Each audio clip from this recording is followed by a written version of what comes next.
2010 was a year to remember for San Francisco as the Giants won their first World Championship in 56 years. The Orange and Black would win again in 2012 and 14 for 3 titles in 5 years. But last year belonged to the Cubs as they broke the curse to bring home their first World Championship since 1908. Two teams who've been at the top meet in Game 1 of the series next.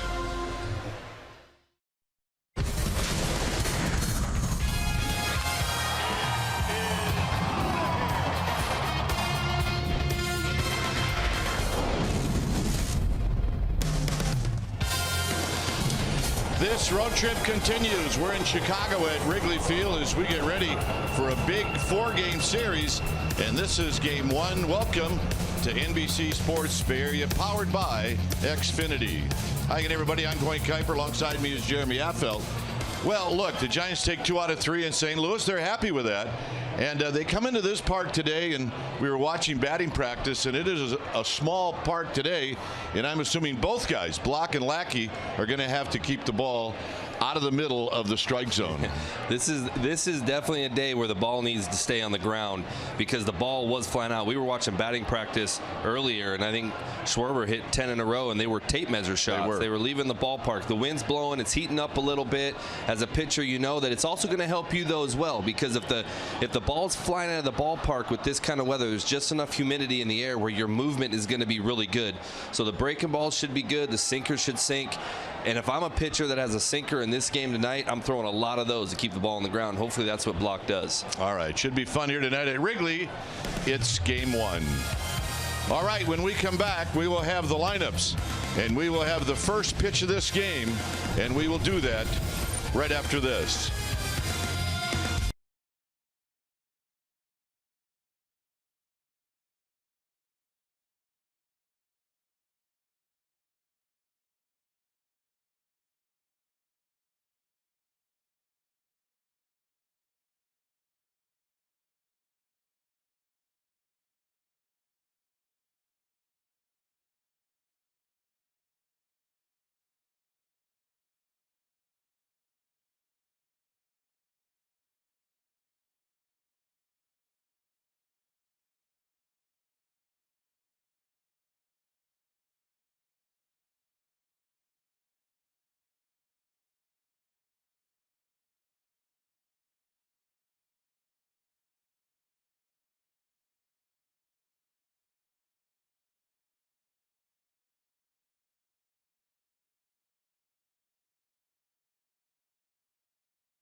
Bay Area is brought to you by Southwest. Yes to low fares with nothing to hide. That's transparency. By Toyota, the full-line automaker with the longest-lasting vehicles in America. Toyota, let's go places. By State Farm. Combine auto and renters and see how much you can save. Talk to an agent today. And by the 2017 Jeep Cherokee with an EPA estimated 30 highway miles per gallon. You're looking at Wrigley Field as we get ready for Giants baseball. Warriors Playoff Central with live Warriors coverage is airing now on NBC Sports Bay Area Plus, which can be found on the channels listed on your screen. Now, if you can't find NBC Sports Bay Area Plus, log on to NBCSportsBayArea.com, or you can call your TV provider. Beautiful night for baseball. Let's check out our game time weather. It's presented by the Santa Cruz Beach Boardwalk. Get to the beach. The admission-free boardwalk is now open daily starting Friday, May 26. 69 degrees here at the yard. See, the wind's a bit brisk. Humidity is high and it is cloudy. All right, let's take a quick look at the Giants lineup, and it's brought to you by Southwest Airlines. Span is out, so it's going to be Panic in the leadoff spot, then Arroyo, Belt, and Posey.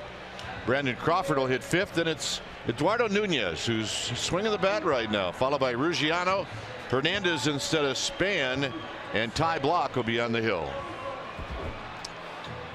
On the hill for the Giants, or for the Cubs, John Lackey. 10 homers allowed. You'll see in the bottom that seems a little high. He plays in a small ballpark, but he will throw the ball over the plate and he will give you pitches to hit. 70% first pitch strike rate, so that you're going to want to get to him early. He's going to throw strikes. Fastball 53%, slider 30%. That seems really high from what I've seen in the past, but he will stick with that. He will slide it and he will sink it. He'll split the plate doing those things to you, and look for a guy that's going to throw a lot of movement at you. Defense behind John tonight. From left to right, Zobrist, Almora Jr., and just off the deal as of yesterday, Jason Hayward. From third to first, NL MVP Bryant, Russell, Baez, Rizzo, and hopefully throwing down the wrong fingers, Contreras. And catching. Joe Panic stands in as we get ready for baseball, and the first pitch of the ball game is down low. So we get started at 7:07.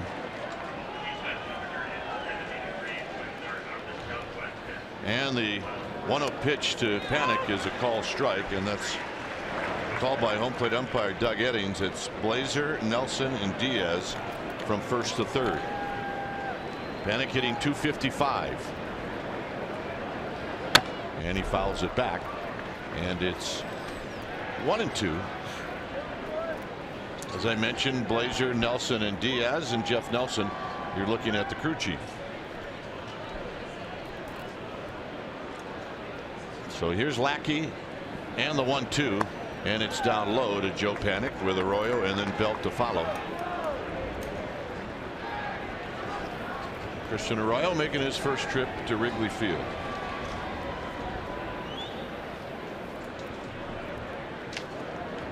And the 2-2, and it's 3-2. Already Panic seen some pitches. The Cubs are coming off a 3-game series against the Brewers, of which one was rained out when it didn't rain, and they went 1-1 in those 2 games. Panic gets a high fly ball to left, near the track, at the wall, out of here, and it's going to be one of those games, folks. Like we said earlier, that ball is flying out of this ballpark today. It's warming up, wind's blowing out. I think Lackey even knew once that ball went in the air, it had a good chance of not coming back. Well, if he watched batting practice at all,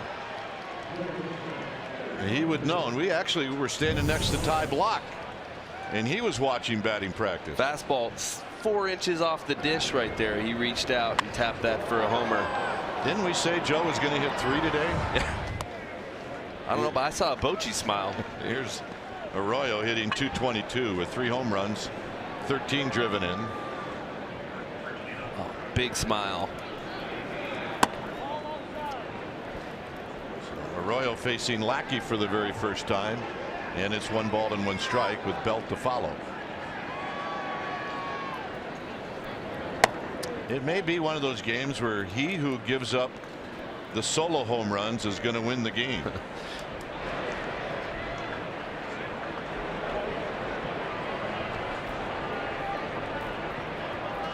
Here's the 2-1, and there's a shot into the hole. Diving is Russell. His throw in time, and they got him. Nice play.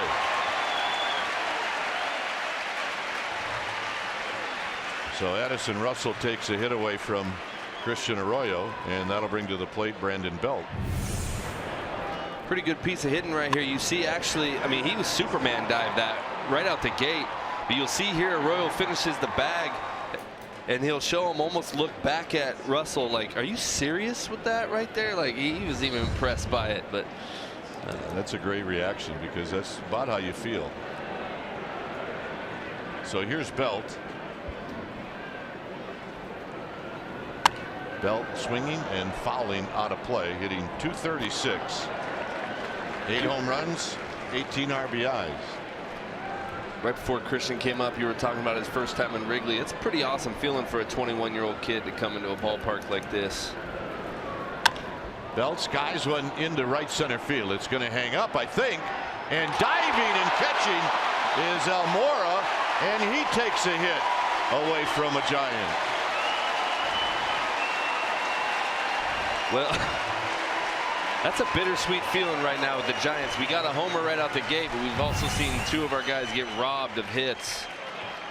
I think Lackey's feeling pretty good about just the 1 homer. I mean, that.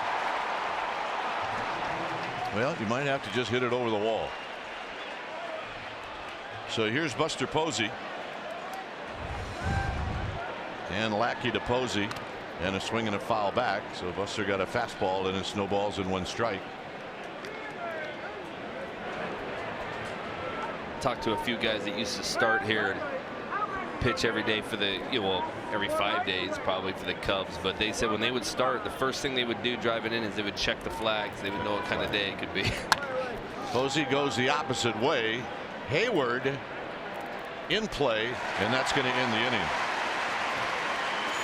So the Giants are on the board on the home run by Joe Panik. After 1/2 inning, it's bye-bye baby and 1-0 Giants.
They're coming up, and here's their lineup, and it's brought to you by Southwest Airlines. New leadoff hitter for the Cubs, it's Ben Zobrist, followed by Almora, and then Chris Bryant, the MVP last year, is hot, followed by Rizzo, Contreras, and then Addison Russell. Jason Hayward is going to hit in the 7th slot, then it's Baez, followed by John Lackey. Ty Blach on the mound for the Giants this evening. I want to say he keeps filling in for Madison Bumgarner, but he's kind of become a pitcher of his own, a good starting pitcher at that, and he's doing really well about the batting average against, and I think he's been a good fresh arm for Bochy to see, and he took a lot of concern away from Bochy when he's thrown the way he's thrown, filling in for Madison. You'll see his 60% fastballs. He's going to throw a lot of fastball changes usually in games, but I think with the lefties they have and the switch hitters, I'd like to see that breaking ball utilized a little bit more today.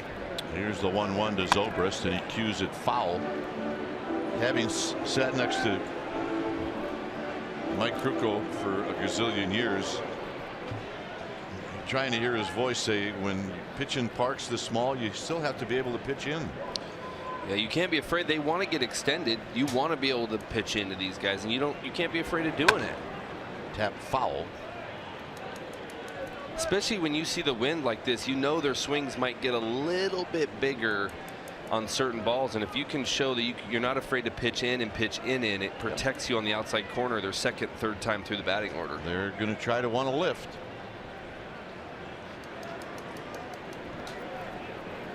In tight, 2 balls and 2 strikes. There are a few of these Chicago hitters that have just a little history against block, but not much. As an example, Zobrist is 0 for 2 lifetime, and again he stays alive. And that was probably just what, playoffs only? Wasn't that what he pitched in the playoffs in that series twice, maybe? I think he did.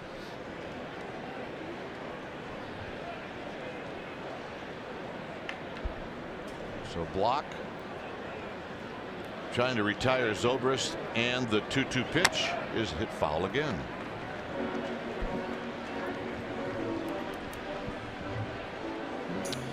So defense behind Block this evening from left to right. Nunez, Hernandez filling in for Span, Ruggiano, third to first, Arroyo, Crawford, Panic, and Belt.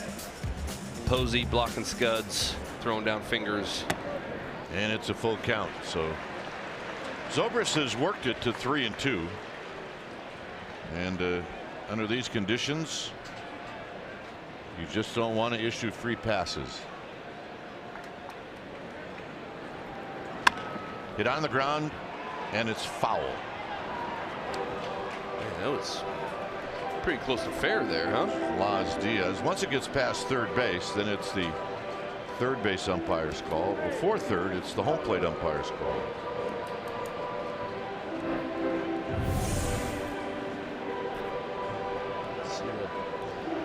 Oh yeah, close, 2 inches. Good call, Laz. I'll give it to you. 1 for 1. I don't give you too much credit, but I'll give you the credit there. 3-2. Almora on deck. Out of play.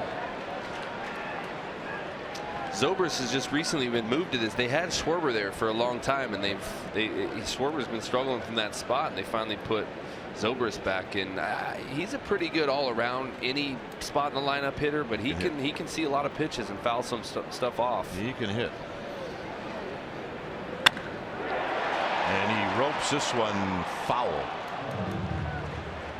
The Giants had a game here last year where Samardzija started out, and I can't remember who the first hitter was, but he fouled off about 15 pitches to lead things off against Samardzija, and it ended up, to a lot of people, being a game changer. Well, this is pitch number 12, and this is going to be just foul. So the wind must have blown that back. It looked like it was headed into the seats. Yeah, they're telling us Dexter Fowler was the hitter that just kept fouling pitches off of Samardzija. And we're looking at it at bat already from Zobrist.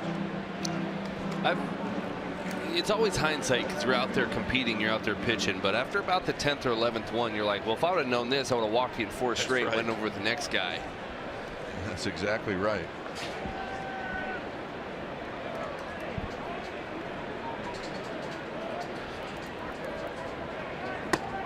Got him. Round 1 goes to Block. Smart Play is brought to you by California Ford Dealers. Tuesday against the Dodgers, Ty Block. Well, he got the win. He went 7 innings, allowed 5 hits, an earned run, 2 walks, 4 strikeouts. He threw 109 pitches.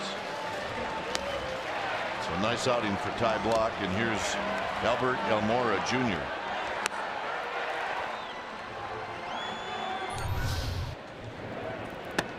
And a strike at the knees, and it's 0-1. I mean, it takes the wind out of you if you throw that many pitches and walk the guy. Yeah, that's where you get really. I mean, he got him out, which is great, but if you end up walking the guy, it's even more frustrating. Ruggiano drifting back, and he'll make the catch. 2 outs. And here's Chris Bryant.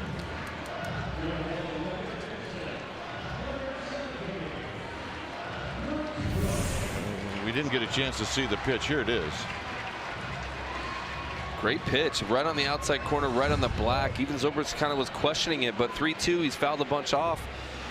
I think he was just guessing, hoping to walk right there, and it ended up being a perfect pitch right on the black. I'm glad he got the call, to be honest with you. And a call strike already. My partner praising all the umpires so far. So far you've missed Blazer and Nelson, but that'll come a little later. Here's the pitch to Bryant, and Bryant takes one low. 1 ball and 1 strike. Anthony Rizzo would hit if Bryant extends the inning. 1-0. If you just joined us, Joe Panik left the park to open up the ball game. And this is driven to left. Nunez coming in, and he'll make the catch, and that'll end the inning. So Block with a shutdown inning. Giants are coming back up against Lackey, and it'll be Crawford to lead things off.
Sports Bay Area is brought to you by Amici's East Coast Pizzeria. When you want the best pizza in town, Amici's delivers.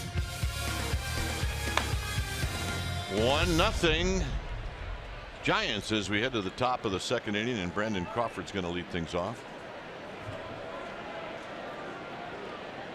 Crawford hitting .274 in the game yesterday in the loss to the Cardinals. Crawford hit his 3rd home run of the year.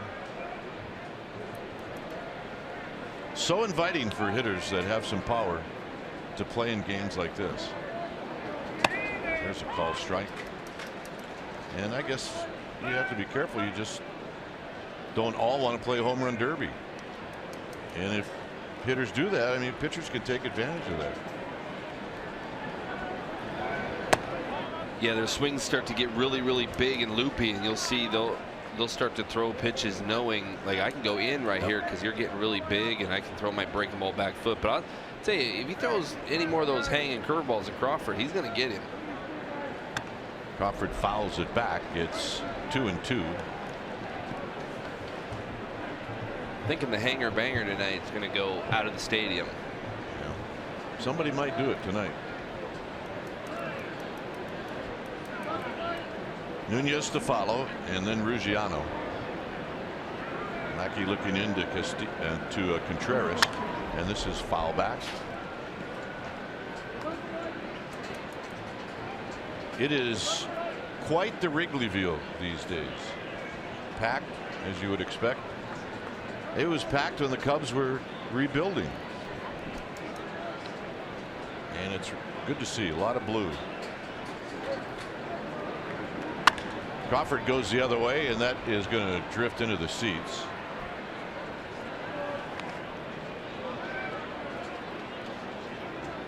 Yeah, those are the Bartman seats down the left field line.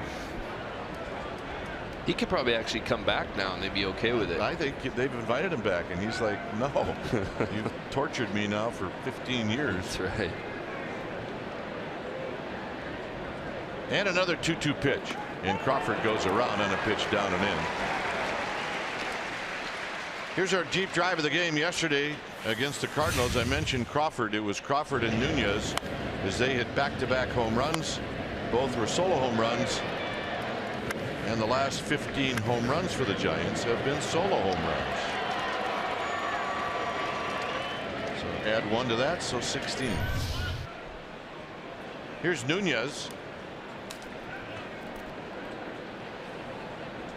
Nunez is the one guy in this lineup that has some ownage on Lackey. He's 5 for 14 with 4 doubles.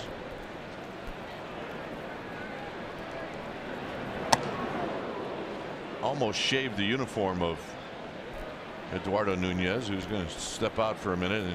And Lackey's trying to work fast, so Nunez is going to slow him down the best he can.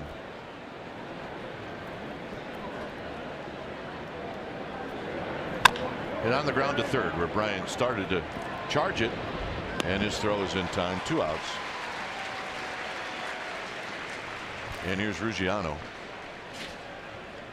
Like you were saying, that Lackey's working fast. A lot of times when a pitcher wants to work fast like that, he's just trying to not allow the hitters to get comfortable in the box. And the pitcher's got to calm him down so that he's like, hey, I don't want you to get too much rhythm here, because then you're throwing too many good quality pitches, and I need to slow you down and kind of disrupt your rhythm a little bit. It's a cat and mouse game up there between both the pitcher and the hitter. And you can see when teams, they start to do it, like, hey, you're working too fast. I don't want you getting that comfortable. Ruggiano with a swing and a miss. So it's a quick 0-2. 206 for Ruggiano with a home run and 2 driven in. And Lackey throws that pitch high. 1-2. So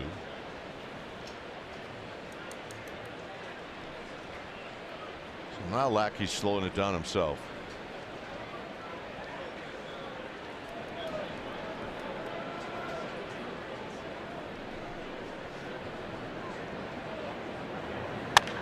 Popped up, and that'll be a souvenir. They're doing a lot of things around this ballpark to improve it. The big scoreboards have been in the last couple of years, and that has really made it much easier for the fans to follow what's going on.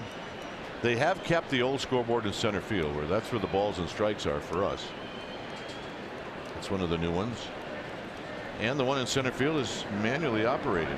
Ruggiano on the ground to Russell. And Russell is going to sling it over to first. And a nice inning for Lackey. Block comes back out. He'll face Anthony Rizzo. It's 1-0 Giants.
Memorial Day, and you can join the Giants as they take on the Nationals.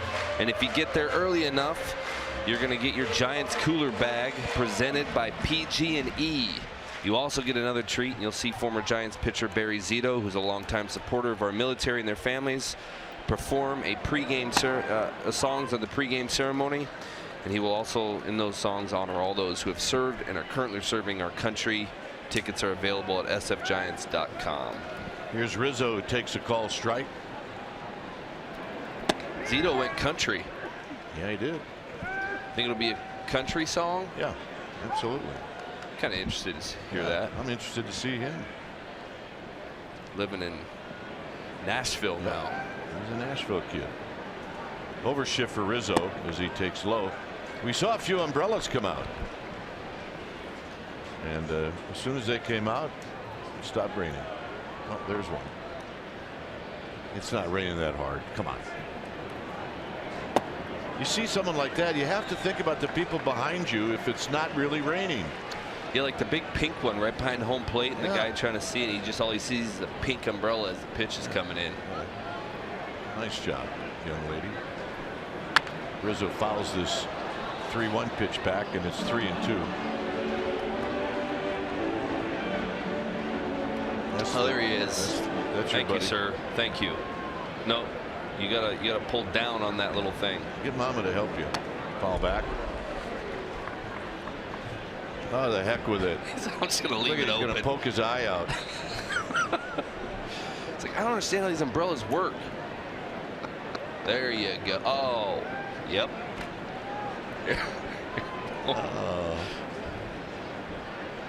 Hit on the ground to Belt. Belt will shovel to block, and Rizzo's retired. 1 out. He did it. Right, he did it. Here's my suggestion.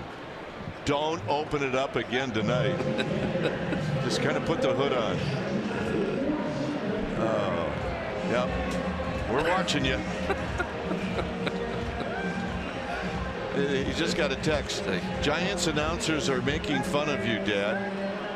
And he just said, oh, those sons of guns. Yeah, that was Kruko. Kruko and Kite. The other guy isn't here for that one. Here's Wilson Contreras. Saying that it's happened to me, so.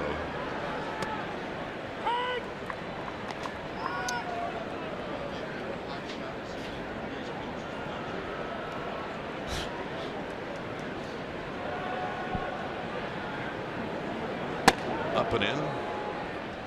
Take a look where third base coach Gary Jones is.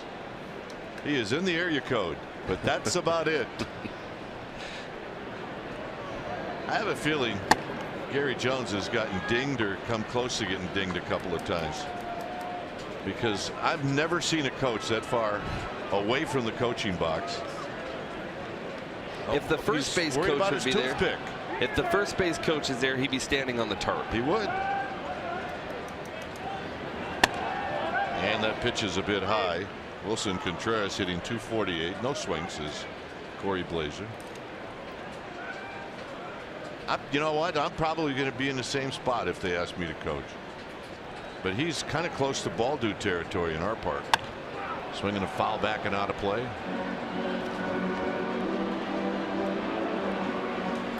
You see him going after these high fastballs like that. At some point in time, Block's got a really good changeup, which will work if he keeps it down. But I've always been a fan of the back foot breaking ball coming after 3 or 4 of those high fastball chases. Hit up the middle. Panic. Can he throw him out? Not in time. This is the first hit of the game for the Cubs. I thought he had him right there. I thought he was going to get him. I can't tell if it just because Belt didn't hold on to it or. No, he beat it out. Anyway. I also think that, you know, you got a catcher that runs pretty good. He does run good.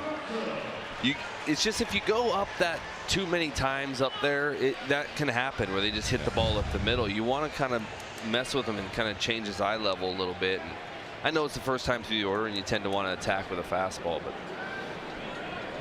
so here's Addison Russell. Russell hitting 215. He's got 3 home runs, 19 driven in. He's faced Ty Block a couple of times and he's 0 for 2. Giants saw Addison Russell during the regular season last year in this park and they couldn't get him out. That was not the case in that postseason. He was very cold in those postseason games, 4 of them to be exact. But he's a good player.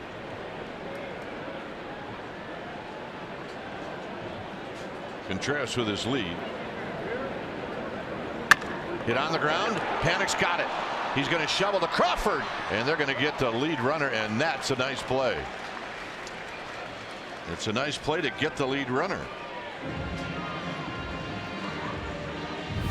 Ball was hit pretty hard. Panic was playing a little bit up the middle, so he had to come back to snag it. And that flip throw is a little harder in that position because his momentum's going the other way. If he was coming the other way and he could flip it as he was diving towards second, maybe it could have been turned. But still, getting the lead runner in that situation is a big deal to keep him at a scoring position. So I like that he went that route rather than going to first.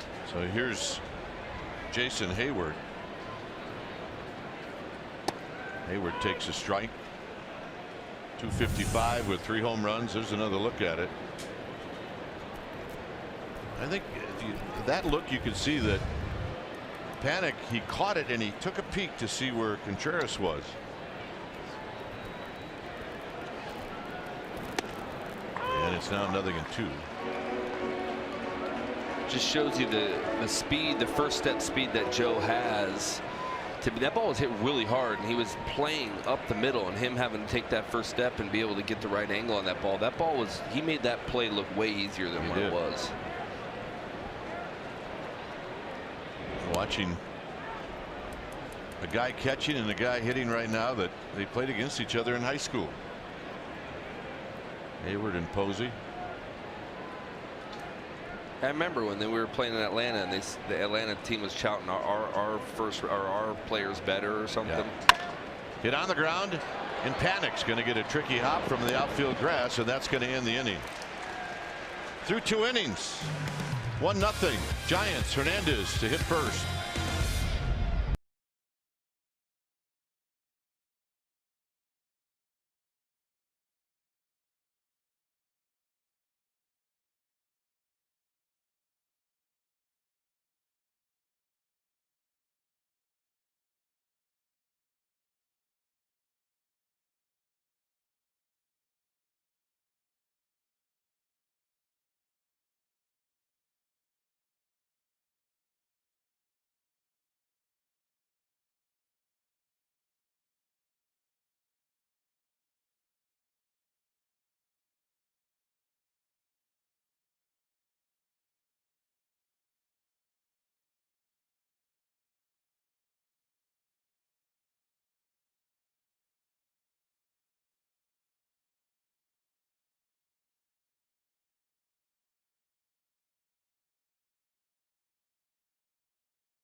In 1912, Christy Mathewson pitched a complete game in Cincinnati. Giants beat the Reds 6-1. It was the last game of a 14-game Western road trip to St. Louis, Chicago, Pittsburgh, and Cincinnati. And the Giants win 11-2-1. That's right. They had tie games back in 1912, which was really stupid. From May 20th to July 6th, the Giants did not lose a road game. They were 15-0. They have a tie game. Maybe in a game that doesn't count, like the All-Star game, you can get away with it. But although after we played that 17-inning game, I was ready after the 15th for a tie game. Wasn't so stupid then. No. Low and away to Gorkis Hernandez. Hernandez hitting at 169 with 7 runs batted in. Tie block to follow. Swinging a foul. It's 1-2. You can now stream the Giants on the go on NBCSportsBayArea.com and the NBC Sports app, and it's presented by Honda.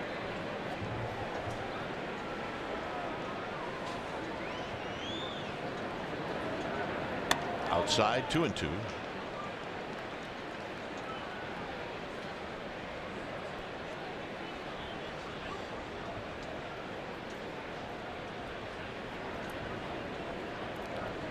Lackey about to throw pitch number 34. And it's up and in. It's 3-2. That's a pitch where it would have been really hard for Gorkis Hernandez to hit it. Might have jammed his thumb. See what he gets here. 3-2. Fouls it off. It stays at 3-2. But Lackey's doing what he knows he needs to do in this ballpark with the wind the way it is, and he's pitching up and in. That if you do hit it, it's not going to feel good when you hit it, and you're not really wanting to swing at it as a hitter. But I have to keep you honest, so you're not looking out over the plate. And a little flinch by Doug Eddings, and Hernandez takes the walk, and I think Lackey noticed the flinch. He asked Doug if the ball was outside. Kind of dropped down a little bit on that pitch. I thought kind of got a little lower than normal, and he threw a comebacker, and he asked if it was away, and it was right. You know what? That's a hairline bottom of the zone. And, you know, I'm glad Eddings didn't see that strike that he missed just now. No, I think good for us. If you like umpires that call strikes, that's a strike. Look where Rizzo's playing. His block shows bunt, pulls the bat back, and swings and misses, and a throw to first, and back is Hernandez. Yeah. You play these Joe Madden teams, and you're going to see some weirdness. Yeah, he's taking the Roos's game to the next level. He's just making up stuff now. I mean, if Block can hit a ground ball, he could hit it right past Rizzo, because there's nobody at second base. And Hernandez is going to take off, and he's going to steal it easily. That's called it backfired. And now we have to switch gloves. All that for a stolen base by the opposition. Great job by Hernandez. I don't understand, just looking at that setup, how are you not going to steal the bag right there? Well, I mean, Baez was holding him on. Swing and a miss. And Block is retired. And Russell wouldn't have gotten there anyway. Yeah, he got a great jump. Lackey didn't look like he was real happy about it, but if you're not happy about it, then pick over there. Take a toss. So here's Panic. Panic opened the game with a home run to the opposite field. The temperature has dropped a bit.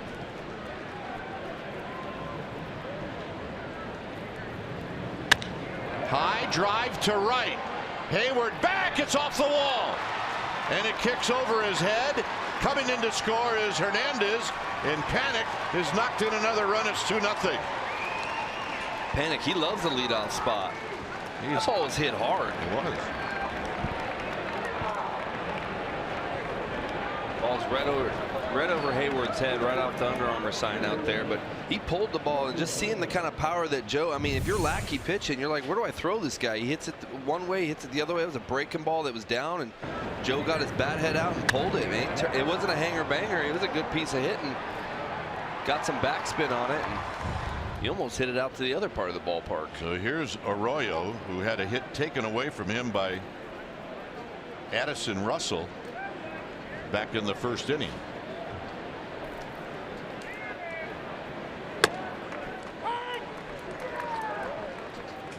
Tell you what, Joe Panic, when he starts getting hot and he starts locking it in, you better watch out the way these, busters hitting, and Belt looked like he was starting to kind of feel it a little bit. Down low, 1 ball and 1 strike. It's hard for people to imagine this, but Panic's ball hit off the bullpen. The bullpens are no longer on the field, they are underneath, and the bullpen is in there. Guys are sitting in. Now that is one-way glass, so they can see out of that Under Armour sign, but the problem with that area, from what I was told, you can't hear the game very well. Yeah. And as a bullpen guy, I like to feel the energy of the game. It keeps me locked in, and if you can watch the game on TV or watch it through the glass, but you don't feel the emotion of the game, you better be able to get it going. It has to be a little warm in there too, I would think. I don't know. Maybe. We need to go out there tomorrow and take a look at it. Yeah. One good thing, when you throw in there, you feel like you're throwing 100 by the noise. So Arroyo strikes out. Lackey's just stayed completely away from Christian Arroyo, and now the hitter will be Belt. It's like almost like a little slider cutter right there that he threw him.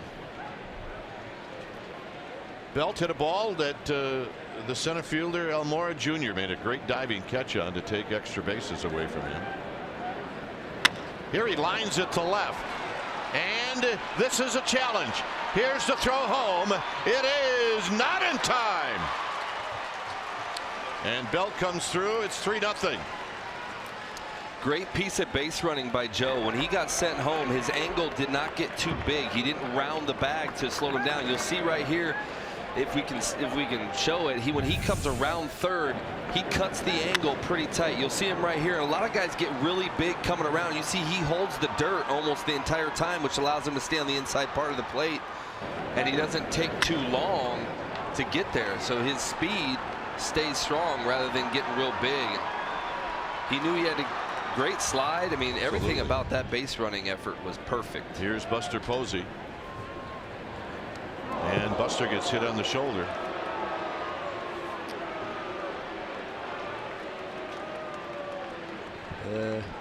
Well, I'll give him the benefit of the doubt on that one. Yeah. Lackey's trying to throw in, but so now he's going to have to face Crawford, who's a pretty hot hitter. Belt is at, by the way, Phil Nevin, nice job. Yeah, he sent him. He took a risk. Like you said, it was a challenge. He's done a pretty good job over there this year, I think. Absolutely. Crawford struck out in the second. He's not standing in the same place as their guy is, though. No, well, yeah, we'll have to see what's going to happen when the guy on second base. But well, you don't know. He might be way out there yelling at him. Yeah, he might. So Contreras, a quick visit with Lackey.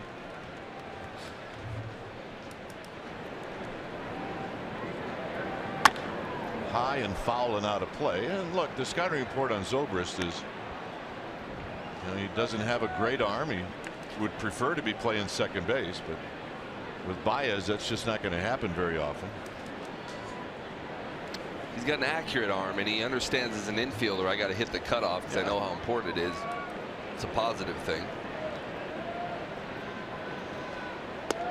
Crawford takes low. Crawford struck out on a breaking ball down and in the second inning.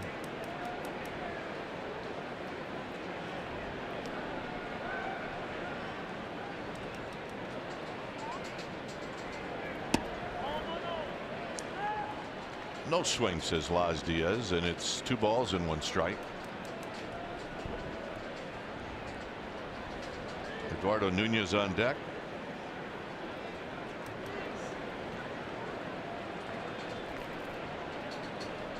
Lackey about to throw pitch number 50. And it's a backdoor that Lackey wanted. It's 3-1.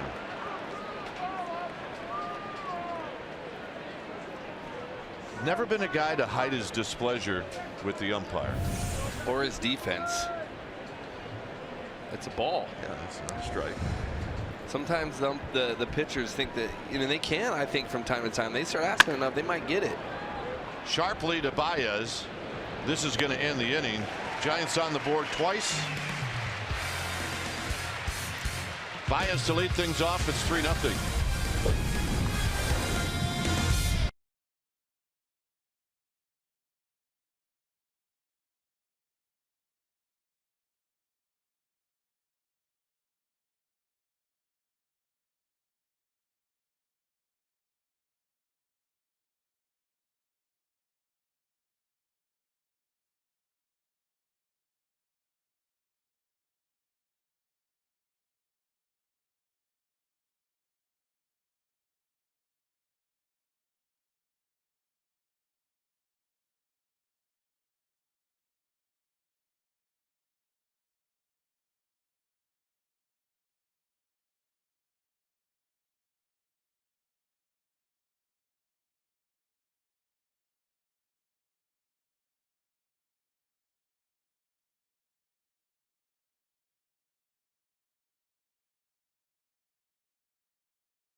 By Clean Chris Coors Light. This is about team errors this season in the National League. You see the most.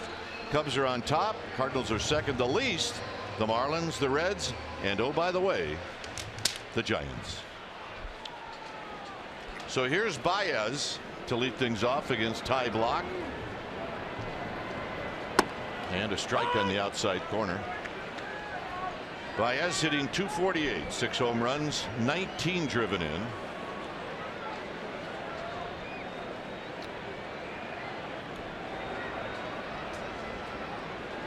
And the pitch runs in tight. This is the kid that ate a little humble pie in the playoffs last year. Remember, after he kind of watched that homer and then he did it again, and I think we threw him out, didn't we? Yeah. But he did hurt him with the home run. That was a 1-0 win. Out of play down the right field line. There is no doubt that defensively he's as good as it gets. I mean, he's flashy. Joe Panik's not flashy, and they both do the job. Tap slowly to third. Tough play. Arroyo throws, not in time. So it'll be an infield hit.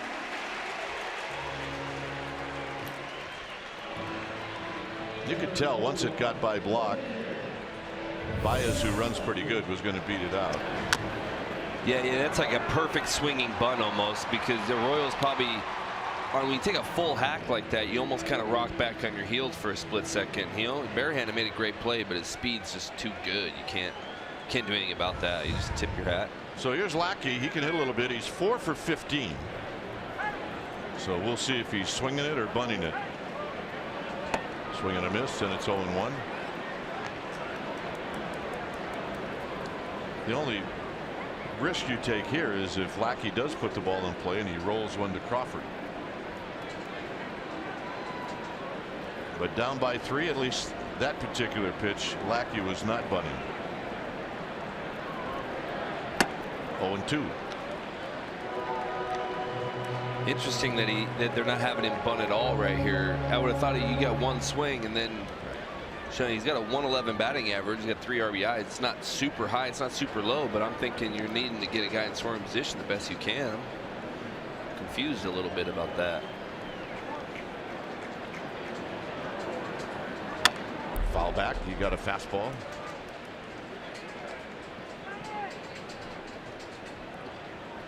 Ben Zobrist is on deck. We're in the home half of the 3rd inning here at Wrigley Field on a Monday night.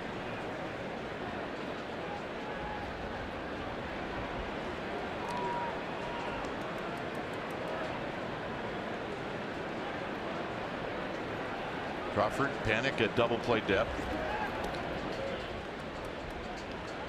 I didn't tend to like to mess around when I got a pitcher 0-2 in the. I just went straight to curveballs. They don't practice curveballs enough. No. I'm going to go for the punch out. And that's what you might see here. Belt's got it. So Lackey hit it right on the screws.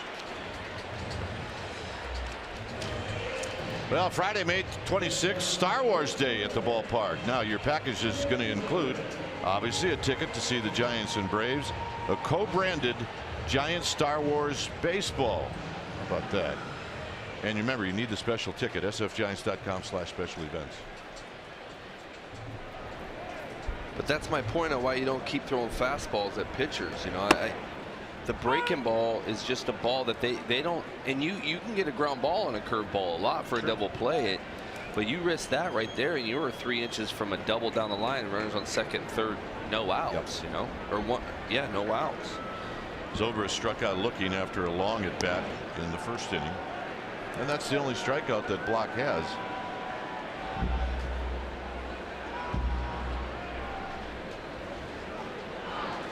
Outfield straightaway. Runner goes. Posey's throw is late. No, they got him. Slid right into the throw, and Baez is out. What a throw by Buster Posey.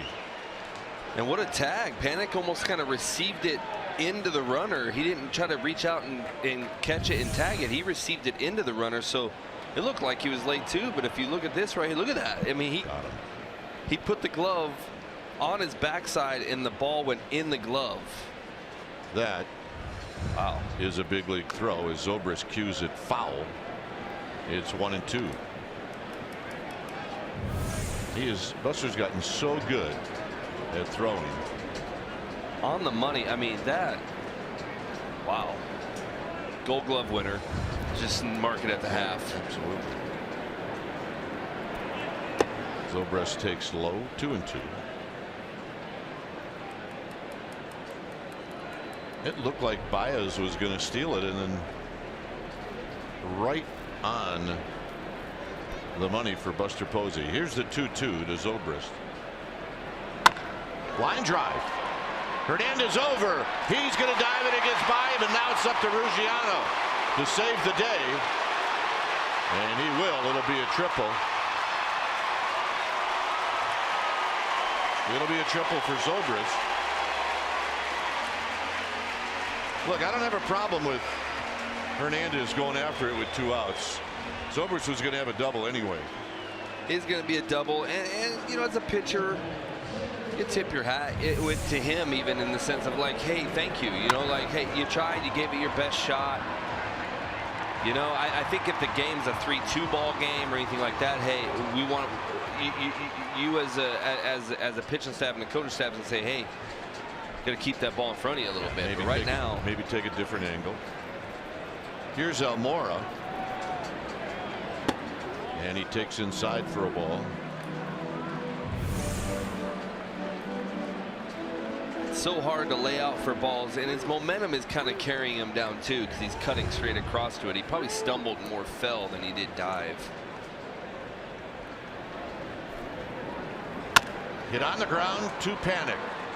Panic to Belt, side retired, triple does not hurt. Tie Block, we'll head to the 4th. It's 3-0 Giants.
Monday through Wednesday.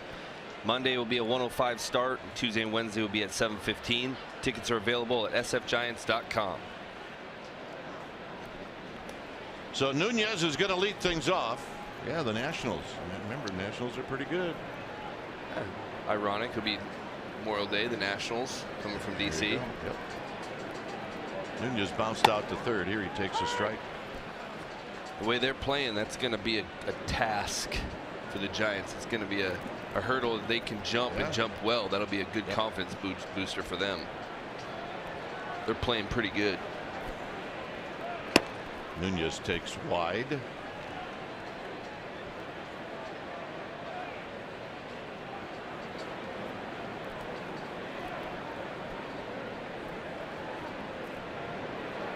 Nunez shows bunt, and he bunts it foul. Not a bad idea if you can get Bryant to come in a little bit.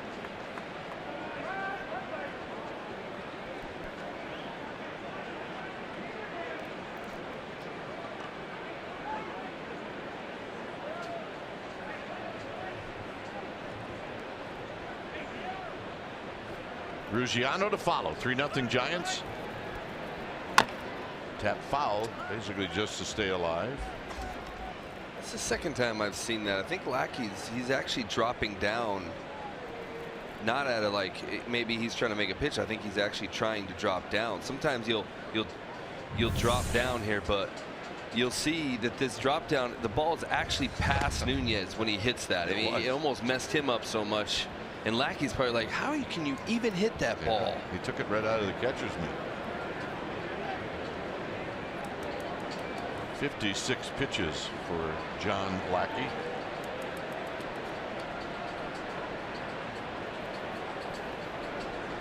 Outside. 3-2.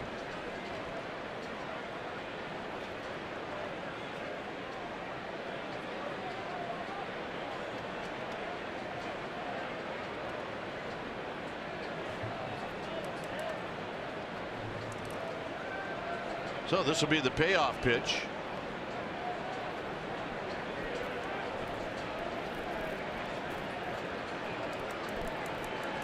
Lackey taking his time, trying to get on the same page as Contreras, and it's not working. Can be frustrating sometimes for a pitcher, especially a veteran guy, because they want to get it and go. And now he gets what he wants. And Nunez spoils it by fouling it out of play.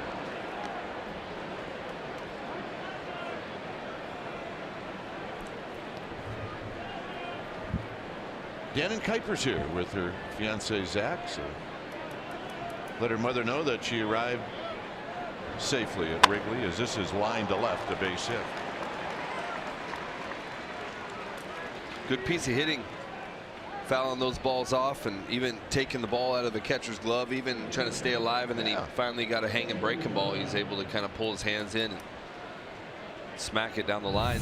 That hanging curveball, you know, sometimes for some hitters it can mess guys up. Those backup breaking balls, they'll tend to almost swing over the top of them thinking they're going to go the right way, and they don't. But good piece of hitting by Nunez to track that ball, and almost, I mean, he put a good barrel on that ball. So here's Ruggiano. Nunez goes, and he's going to steal it.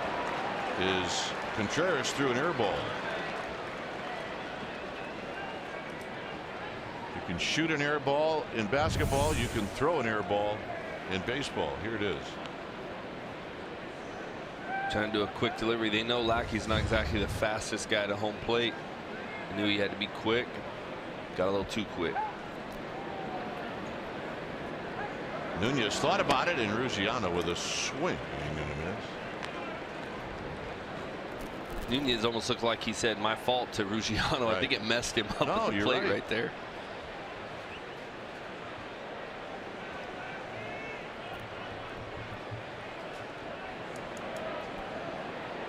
Hernandez on deck.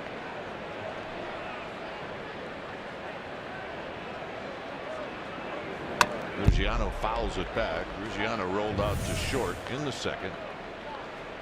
Yep. He says, "My bad." And look, I guess what Nunez is basically saying is rather than put on the brakes. If you're going to go. That way you don't distract the hitter. If you start moving around, you do. Way outside. It's a ball and 2 strikes. Well, and with no outs too, you know, Ruggiano wants to swing because he's going to try to protect the runner. So either if he swings and misses, he kind of distracts the catcher, but if he puts it in play, he gets the guy to third no matter what. And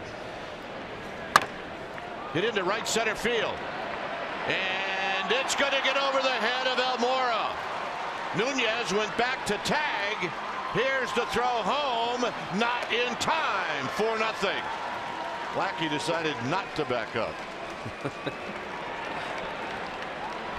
I think he just assumed that he scored and they're going to just all cut it off anyway. Kind of pouting a little bit on the mound, but he's watching the play on TV too because he's trying to figure out the route that Almora took. But Almora saved him in the first inning, and I think he almost took this similar route. That ball just stayed in the air a little longer. I'm thinking Lackey right now is not overly excited about what's happening behind him. Here's Hernandez, who drew a walk in the 3rd. Nunez thought it was going to be caught, and that's why it took him quite a ways to get from second to home, as Hernandez takes high, 1 ball and no strikes. Refresh me from a position player. That's no matter what, you're halfway, because even if he does make a great catch, it's a diving one, right? You can still get back and tag and go to third. So you actually would prefer Nunez going halfway on that ball, correct? Halfway, or maybe close to halfway, because you can get back. It didn't burn us, but or burn the Giants, but it was.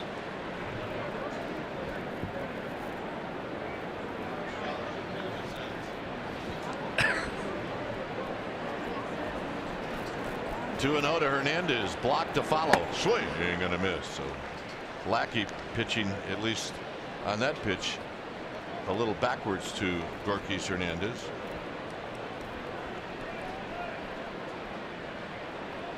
Opened up the 3rd inning with a walk and eventually scored. And a snap throw to second, and it hits the runner, and Ruggiano thought about it but puts on the brakes.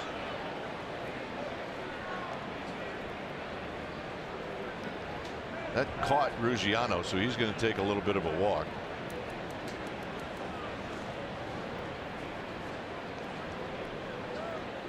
If it doesn't hit Ruggiano, who knows where the ball ends up.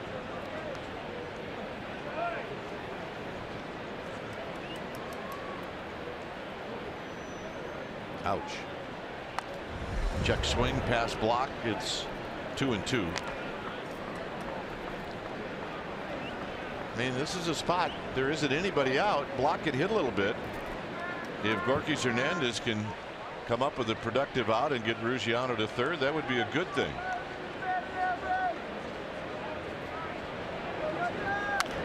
Foul down the right field line and out of play.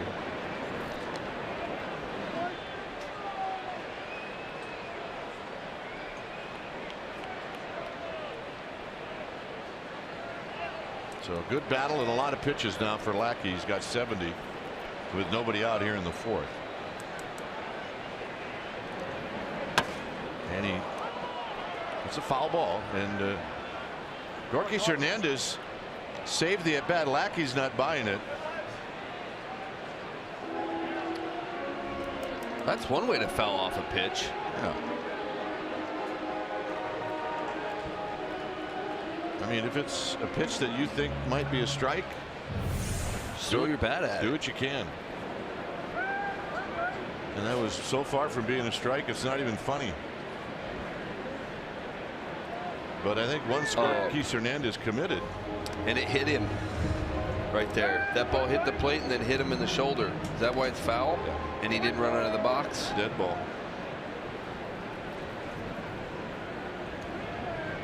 I was a pitcher. I didn't learn all these rules. No.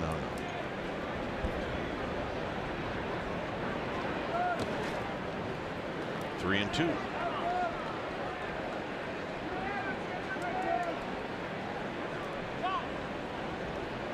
So Lackey now taking his time as he rubs up the baseball. Really can't lose Hernandez because the pitcher's on deck.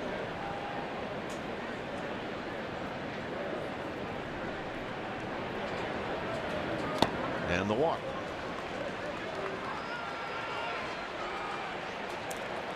Lackey must have felt like he was going to get Hernandez to go fishing, because that pitch wasn't even close.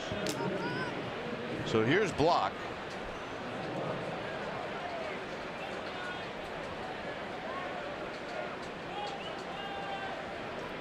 So a little conference. Rizzo, Russell.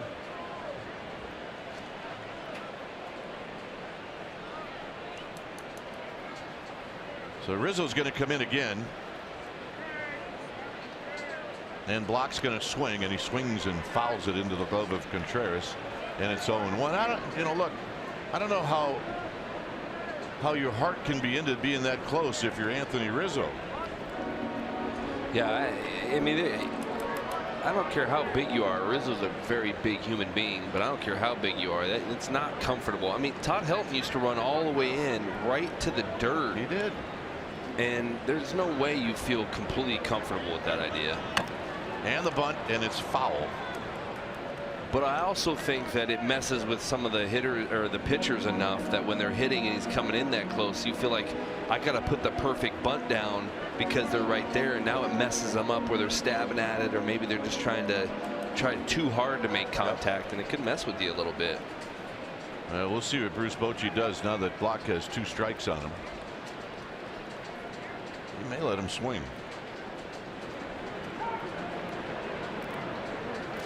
Lackey steps off. Ruggiano at second. Hernandez is at first.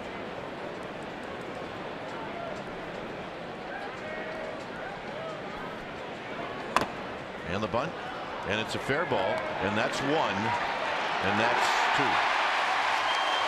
Here's why it works.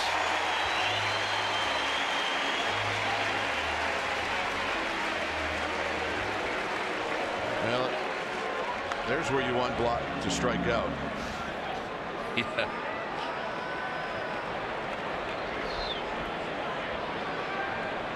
I'm willing to bet that you put a guy like Kane.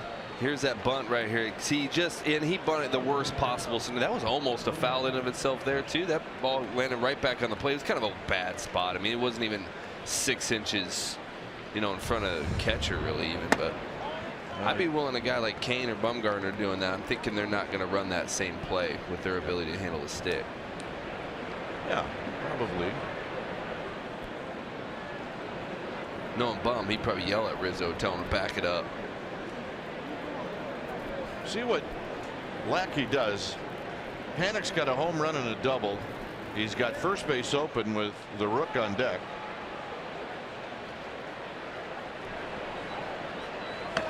And that's what he does. He hits him.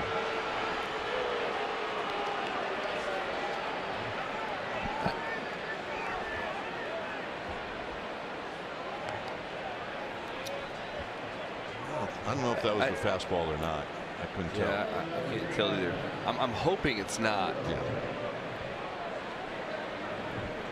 82 is what we just heard. Yeah. So I don't think it. I think he's just trying to throw probably a slider cutter in as best he could. And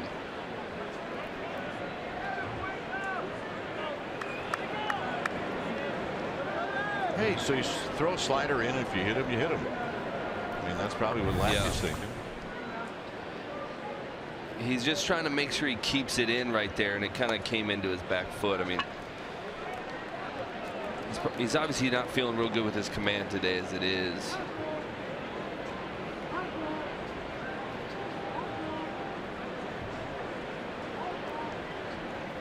Arroyo's 0 for 2. He's had a hit taken away from him in the first by Russell, and he struck out in the third. Puts it sharply on the ground, and that's going to end the inning. Giants pick up a run. It's 4-0.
Brought to you by your very Mercedes-Benz dealers. 1989 NLCS Game 1. Will Clark solo home run off of Greg Maddux. And then we got a meeting on the mound, and Clark reads Maddox's lips. Fastball high and tight, and the result, grand slam. Will Clark. From that point on, Greg Maddux never spoke to someone unless he had his glove over his face. And it was a series where the two first basemen went at it head to head. They had 24 hits between them. Double good first baseman right there. Here's Bryant as he takes a called strike.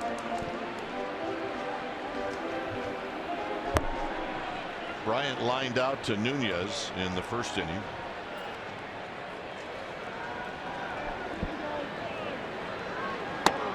Outside corner, 0-2. With Rizzo and then Contreras.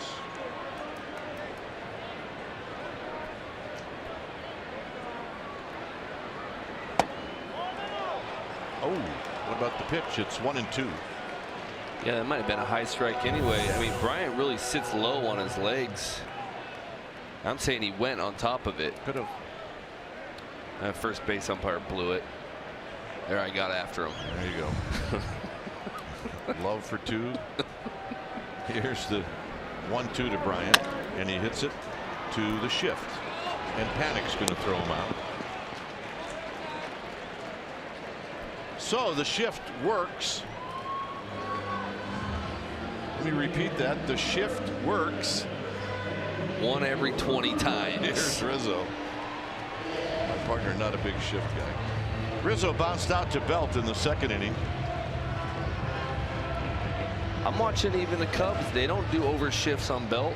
They kind of almost playing like the Cardinals do a little bit. So we're going to watch Rizzo try to hit into the shift. And a big swing and a miss, and it's no balls and 1 strike. Maybe the Midwest teams are just over it. Like, yeah, we're just over the Cardinals shift. didn't do it at all.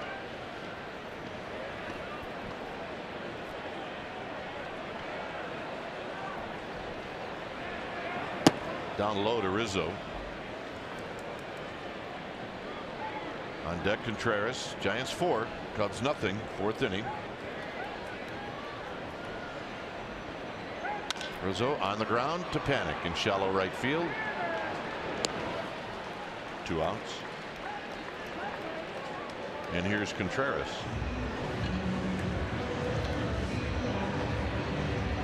You know, they're discussing the shift. Have you ever gotten into a discussion with Ron Wotus about the shift? Yeah. He can be pretty adamant about his thoughts on it. Problem is, I'm pretty adamant the other way. So the conversation didn't really start all that well. Ended a little bit better, but then it ended with, well, why don't you just put him where you want to be? So did it end with a hug? Well, it's more of a kind of a verbal hug. Yeah, like let's just say we did it and just walk away. We'll agree to disagree on this one. Now that's when you were pitching. Yeah, you were an active pitcher. Yeah. Pitch in the dirt. It's 1-0 to compete. Yeah. Now, I mean, now when I see him, he says, "What are you doing up there? Blowing up the shift?" Yep. Pretty much every time he asks. Contreras with a base hit in the second inning.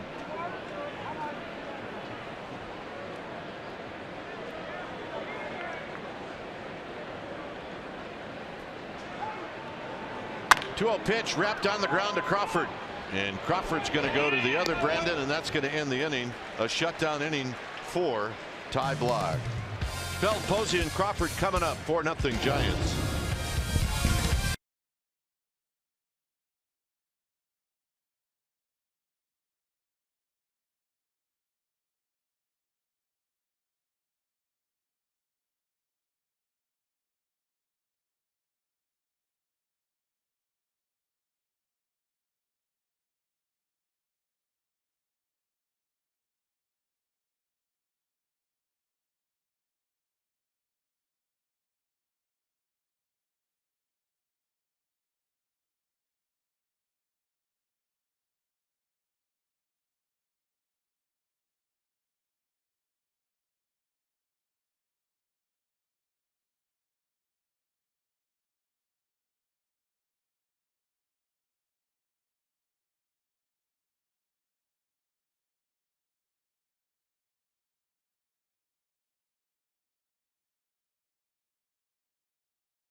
Johnson, they're going to bring you the happy hour at NBC Sports Bay Area and NBCSportsBayArea.com. Also available to listen live and is on podcast on NBCSportsBayArea.com. Here's Belt.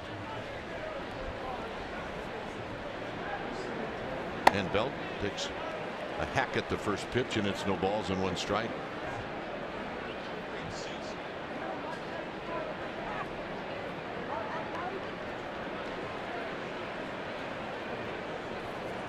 Belt knocked in a run with a base hit in the 3rd, and here it's a high fly ball to left.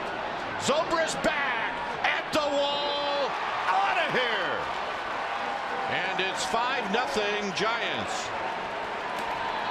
You could almost feel that coming from Belt today. The way he hit the first ball he hit, getting robbed, then getting a single. You can feel like if he gets a ball in the air, it's going to be a homer with his kind of power. And man,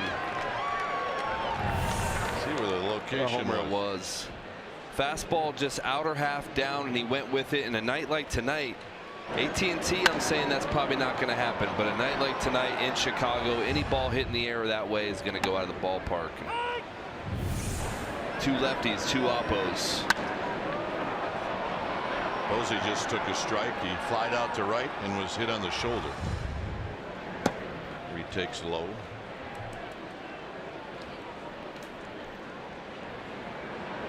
Crawford to follow. Posey the other way, and it's going to be off the facing of the roof. And it's a ball and 2 strikes.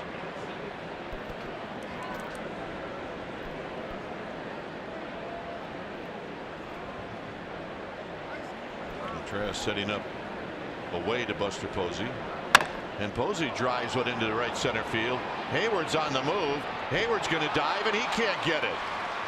And Buster Posey's going to trot into second base with a double. Lackey's perplexed right now.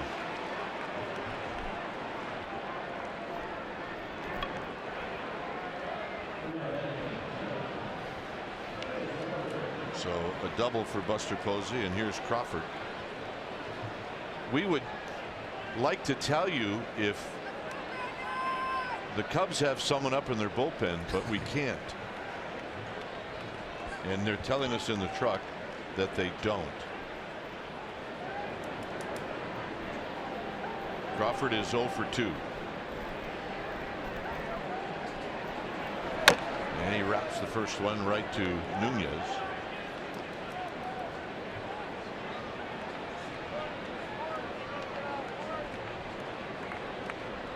Posey coming into the game was hitting .362. So he's now 1 for 2. Crawford hits one foul down the left field line. Giants with 7 hits.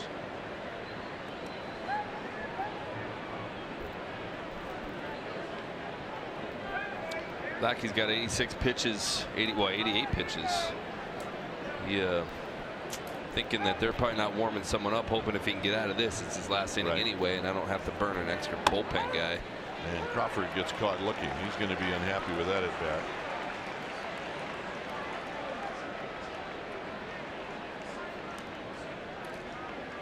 So here's Nunez. Giants with 7 hits. 5 have been for extra base hits.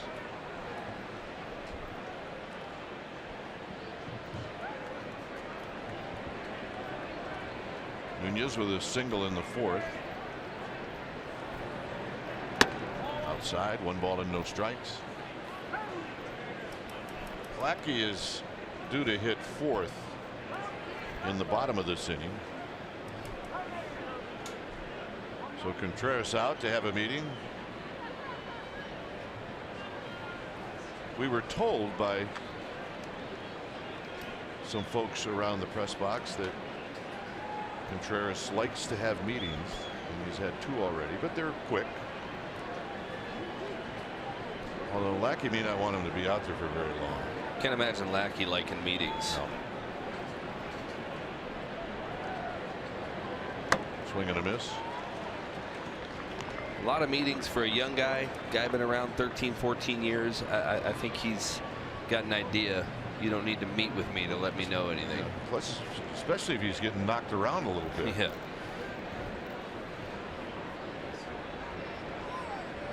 The 1-1 way outside to Nunez. 2 balls and 1 strike. You can see the frustration on Lackey. He just doesn't have the control that he usually has. We watched Wainwright yesterday, and he was pitched a beautiful game.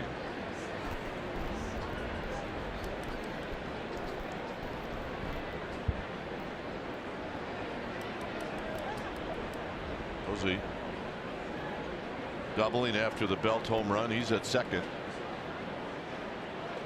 Swing and a miss. It's 2-2. And here's the bullpen we're talking about. Now you see him. Now you don't. It's almost like a Twilight Zone. Like, are we ever going to see him again? I'd want to be a starting pitcher just so that Rags would have to open and shut the door for me. Nunez fouls it back. Yeah, you know, with Rags, you might mention that to him once, and then you'd be opening up the door yourself. That's right.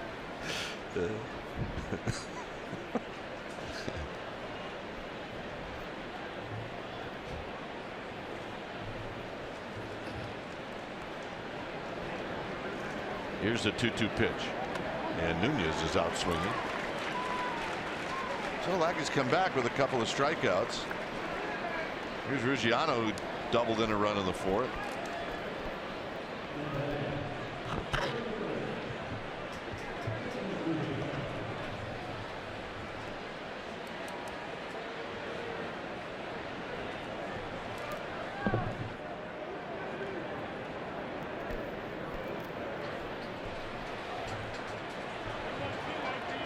Here's Ruggiano as he takes a strike.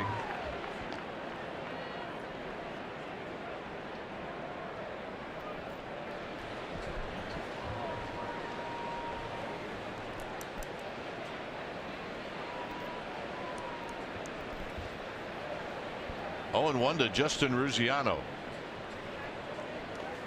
And this gets away from Contreras, but Buster Posey puts on the brakes. Since the double by Buster Posey, Lackey, this may be the best stuff that he's had.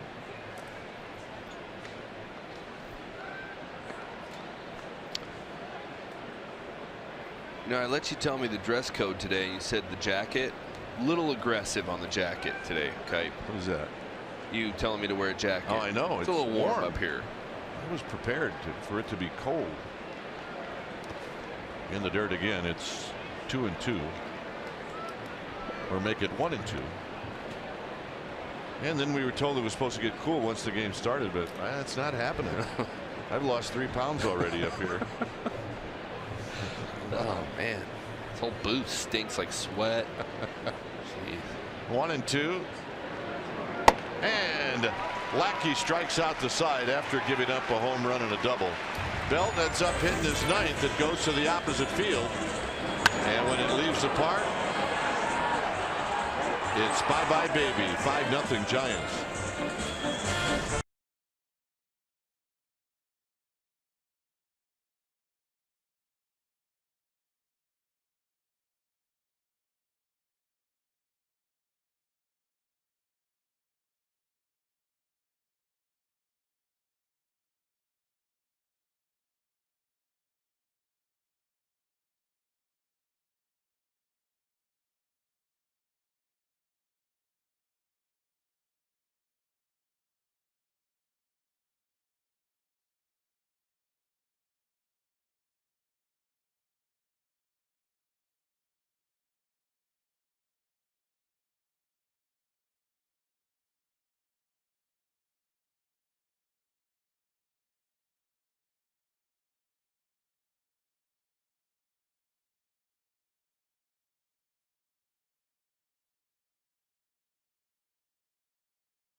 presented by the authority of the San Francisco Giants and may not be reproduced or retransmitted in any form. And the accounts and descriptions of this game may not be disseminated without the express written consent of San Francisco Giants Baseball Club, LLC. 5-0 Giants. Russell, no balls and 1 strike, facing Ty Blach. And Russell's going to open up the inning with a base hit. Went down and dug that one out. Yeah, it looked like it was a changeup, just kind of down the way. It wasn't a bad pitch. He just kept his hands back and flipped it out there. So here's Hayward. Hayward rolled out to Panic in the second.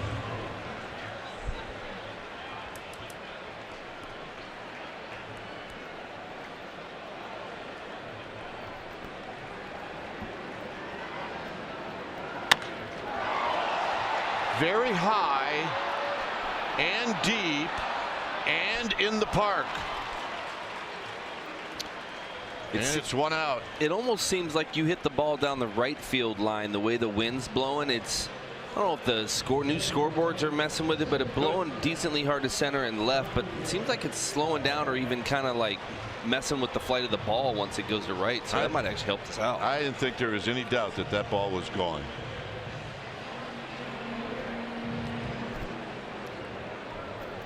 I mean, it is. It's blowing hard, but you may be right about the scoreboard.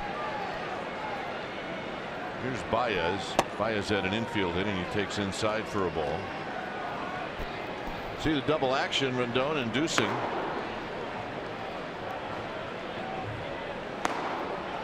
Schwarber's on deck. And a strike at the knees, and it's 1 ball and 1 strike.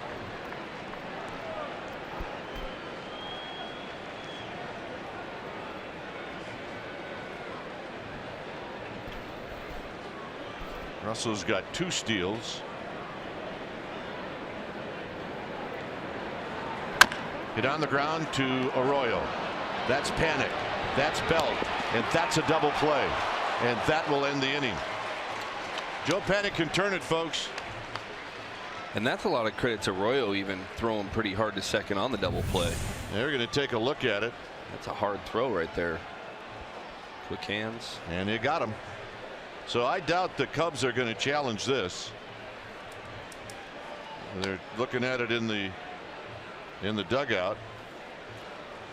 Giants are waiting to depart the field, and they're going to run out of time here in a minute. And they want to look at it. I might be wrong, but this might be a desperate move by Madden. This replay review is presented by Xfinity. 5th inning. Joe Madden wanting to look at it.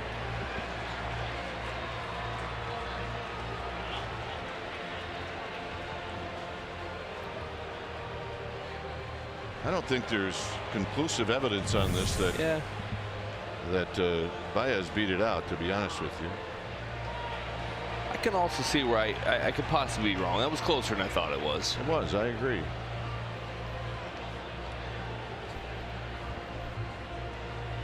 Now, Ty Blach is showing signs that he thinks that they're going to change this. And maybe you just do this because you get ready before the umpires make the call. And he's just playing catch.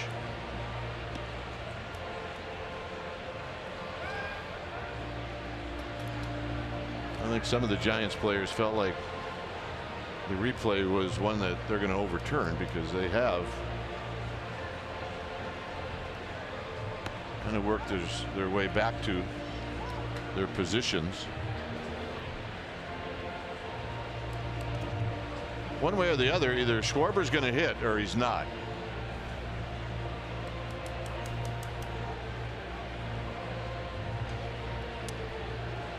You see Jeff Nelson is the crew chief.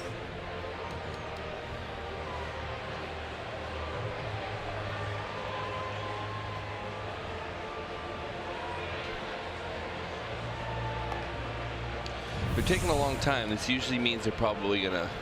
Yeah. I mean, the more you look at it, the more it looks like you could call it either way. But see, Nelson was the crew chief. Yes. And if he called him, maybe I could say he blew it too. Then I'd be all clear on all my umpires. Well, you have to mean it. So they're going to call him safe.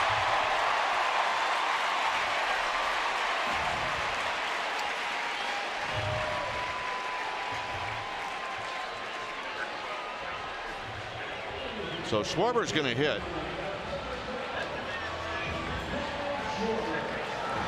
I had a pretty flawless scorecard going until that right there, Dwayne. Now my scorecard's all messed up. I got to scratch out stuff. That is the problem when you use ink. You are using a pencil. You did not tell me about that, well, Obi-Wan. So here's Schwarber.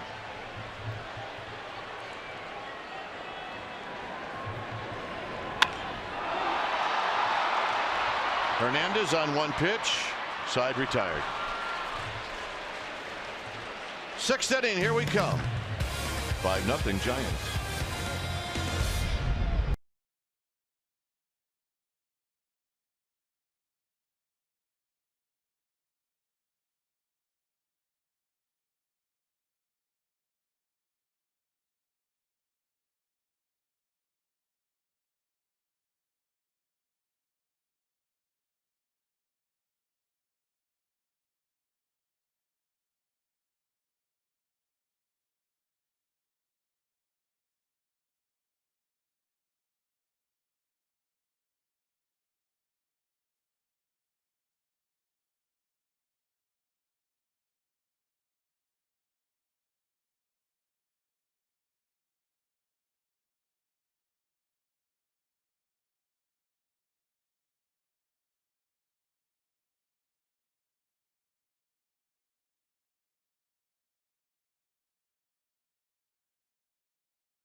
Day weekend, and you can have the perfect addition to your car on Saturday. The first 20,000 fans will receive a Giants car flag presented by CarMax. It is a special 7:05 start on Saturday. Tickets are available at sfgiants.com. 5-0 Giants. When it's time for a change, things Speedy Oil Change and Auto Service, your oil change tune-up and smog experts. It's Brian Dunsing, the lefty, facing Hernandez, and he rolls this one to Rizzo, and Rizzo will flip to Dunsing. 1 out, and Ty Block's going to hit. So what's Dunsing done this year? Well, this is his 16th game. He does not have a win or a loss. .379 earned run average. Strikeout to walk ratio is pretty good. 23 strikeouts, 3 walks. A lot of times you see guys when they have like similar numbers and one has a 4.5, the other one has like a low 3, and you wonder, well, if they have the same similar batting average against, how are they having such differentiation of numbers? Well, it's the walk. It's almost always the walks. The amount of free passes you give, and then when you give up a hit, the run scores. Block takes low. You limit your ability. You limit your walks, and you show the ability to throw strikes in the major leagues. You will stay in the major leagues a long time. Swing and a miss by Block. He's a little tardy. It's 1-2. This is where if you're Bruce Bochy and Ty Block makes a quick out, you're not that unhappy with it. His job right now is to hold on to this 5-0 lead. Right. Fouls it out of play.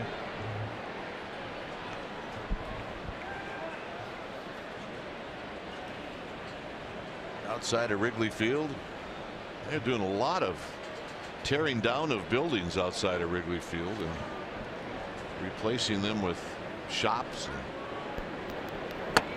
Strike 3 call. Block knew it. 2 outs.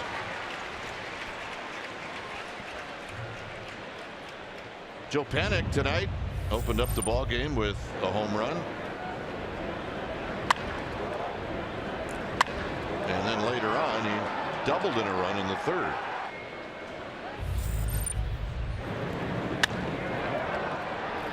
Tell you what, one thing about Joe is you can tell when he's happy. He's got a great smile. Lefty against lefty and a call strike. Definitely enjoys the game of baseball. He does. He's just a good baseball player is what he is. Arroyo to follow.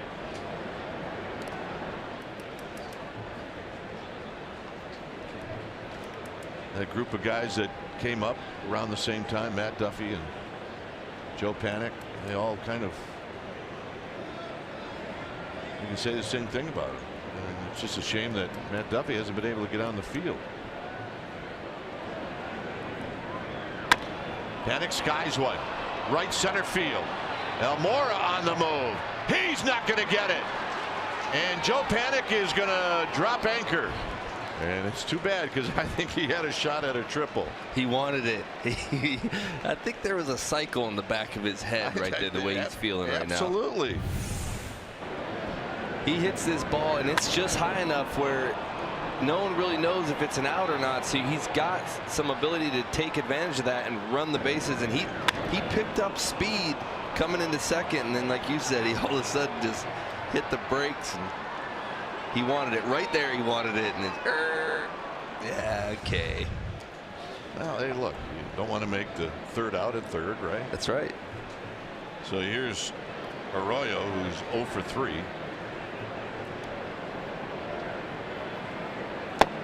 Joe Panik, and I know he's thinking about it, could steal 3rd easily. Nobody's holding him on, and nobody is thinking about holding him on. But again, it's probably not worth the risk, even though he could probably do it easily. He can get as big a lead as he wants.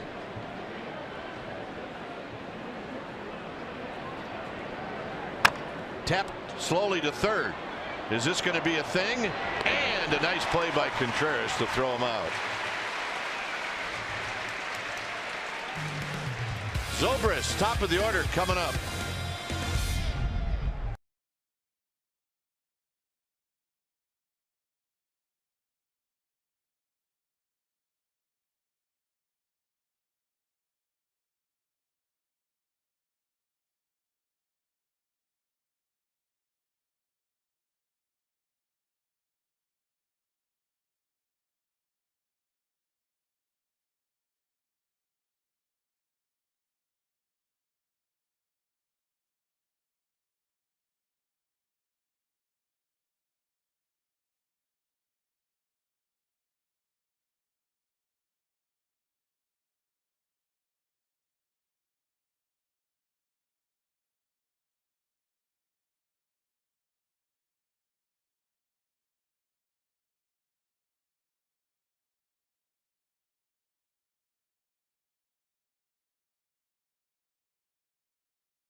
NBC Sports Bay Area is brought to you by Toyota, the full-line automaker with the longest-lasting vehicles in America. Toyota, let's go places. By Heffernan Insurance Brokers, insurance and financial services for you and your business. Visit hefins.com. By Jack in the Box. Come try the new guacamole and bacon chicken sandwich, only at Jack in the Box. By Southwest. Yes to low fares with nothing to hide. That's transparency. By the all-new 2017 Chrysler Pacifica. And by AAA. Get a free Giants welcome mat. Restrictions apply. Go to AAA.com/Giants or to a AAA branch for details. And the 1-0 pitch to Zobrist is high. 1 ball and 1 strike. Giants with a 5-0 lead. It'll be Zobrist. And then Almora and then Bryant. Zobrist lines it at Crawford.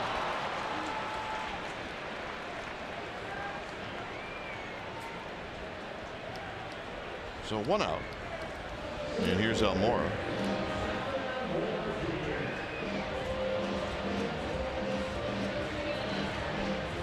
Almora is 0 for 2.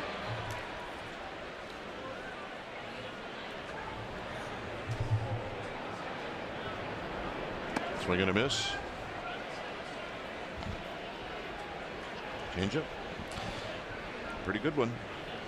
Yeah, and he hasn't thrown a lot of those today, but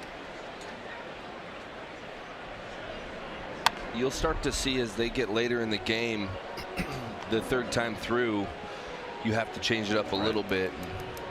You start adding more of a certain pitch in to kind of keep him off your fastball. He's got a quick 0-2 to Almora with Bryant on deck. This is going to be trouble, I do believe, and it's going to fall in front of Ruggiano. And they got Block, and Block's going to have to spin and throw, and they got him! Almora trying to do something that you shouldn't do when you're down by 5. And credit Ty Block for moving in behind the base runner at first. Yeah, that was a great heads-up play by him. He even asked for it. He threw his hands up right there, and he kind of threw the ball to short, almost like an infielder. He did. He just spun around and threw it. That might be the best pitch of the night. What a play. Here's Bryant. Bryant takes down low. Okay, put on the brakes. Yeah, he did the smart thing. His only shot was to try to get to second. Bryant takes outside, so that's going to go 9-1-6. You see that all the time.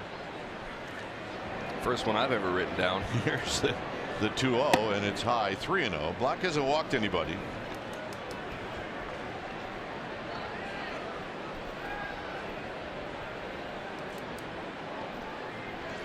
Overshift is on for Chris Bryant, and a strike, and it's 3 balls and 1 strike. 81 pitches for Ty Block.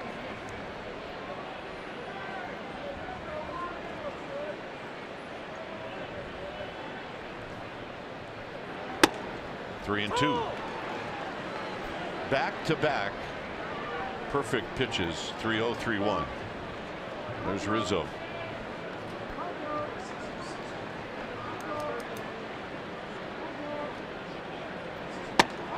Got him, and that'll end the inning. Ryan doesn't say much, but he's barking now. That'll be the second strikeout for Ty Block. We'll head to the 7th, 5-0.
local Toyota dealer.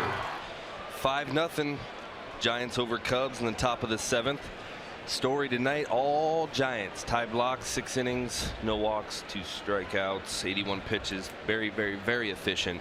Joe Panic, player of the game, 3 for 3. And then Lackey, we got to him early, we got to him often, and Ben Zorbas provided pretty much the only threat with a triple. That's right. All right, the pitch to Belt is high.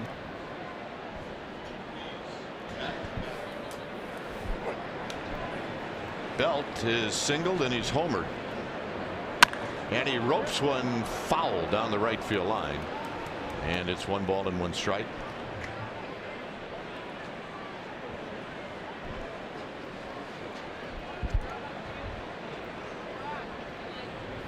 On deck is Buster Posey. All right, Danny, what are you getting? I hope it's not something that's going to embarrass the family. Hit on the ground to Rizzo. Belt's retired. All right. Hot dog for Zach. I hope he paid for it. If he didn't, that's going to be an issue. It'll be an issue now and further on down the line. All right, what's it? Mustard or ketchup? Mustard. All right. I think your daughter's telling him you put mustard on it first. Yep. Good. Good. Anything else down there that's going to go on it? Uh-oh. Relish. I saw relish. Here's Posey, and it's. Hey, there's some people that they can't handle people who put ketchup on hot dogs. I do, so I can't get on them. I know they don't do it in Chicago. Posey takes low. There's a certain way that people eat their Chicago dogs here, and it is not with mustard. But Zach, you're okay by me, kid. Buster doubled in the 5th.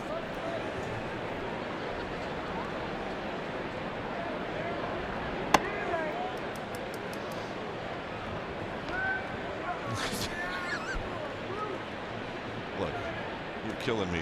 We got to go a little faster. The hot dog's going to get cold. Your future son-in-law is being helped by your daughter on loading up a hot dog.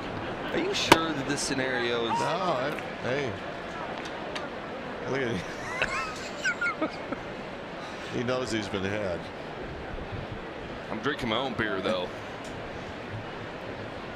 3-1 to Buster Posey. You knew Buster was going to leave his shoes if he could on the 3-1 pitch, and it's now a full count.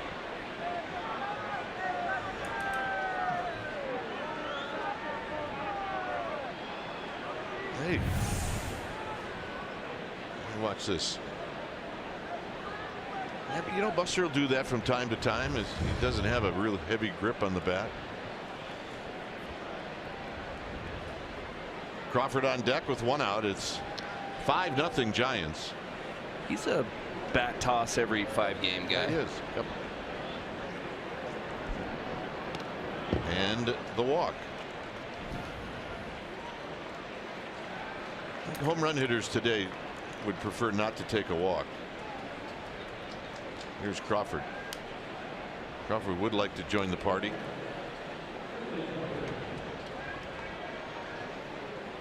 Couple of strikeouts and a ground ball.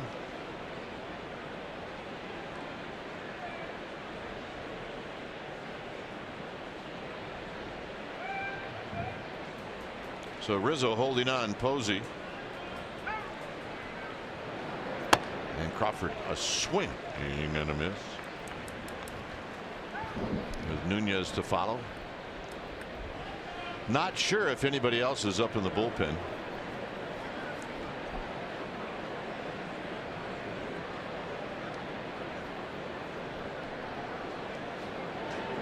Crawford fouls it back. It's 0-2. And we're being told that no one is up and throwing in the Cubs bullpen.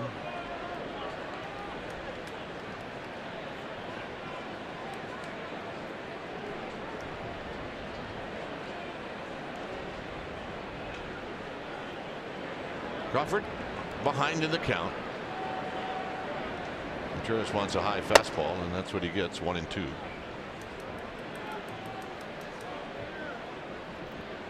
Hayward off the line in right. Playing in the gap is Almora in left center field.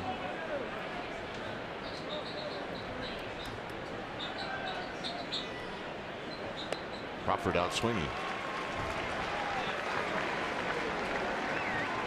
Here's Nunez.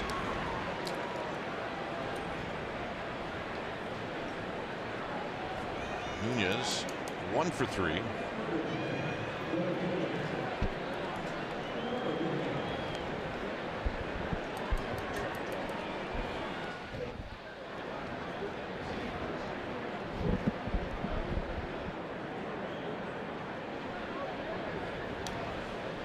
So Nunez steps up with Posey at first. And the pitch is a belt-high strike.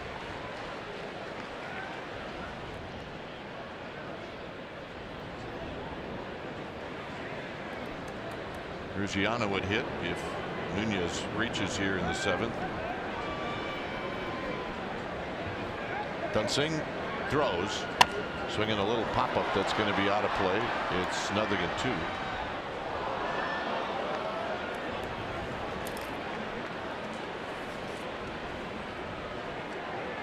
John Lester tomorrow night. How about this matchup? Lester, Cueto. I think we might show up for that one. That's going to be a fun one to see. Cueto enjoys pitching in this park. I think maybe we should try stealing on John. He doesn't like to throw to first. Low. 1-2. Hasn't really worked for the Giants. They tried it a couple of times. Although it was David Ross who was throwing people out, who now has become a dancer. Yeah. I don't know if that's a good or bad thing. Last year he's throwing guys out and then he just became a dancer. Slowly hit to third. Bryant's going to charge. He's going to throw and he's going to get Nunez, and that'll end the inning. No runs, a walk, 1 left. Rizzo, Contreras, Russell coming up.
Lead.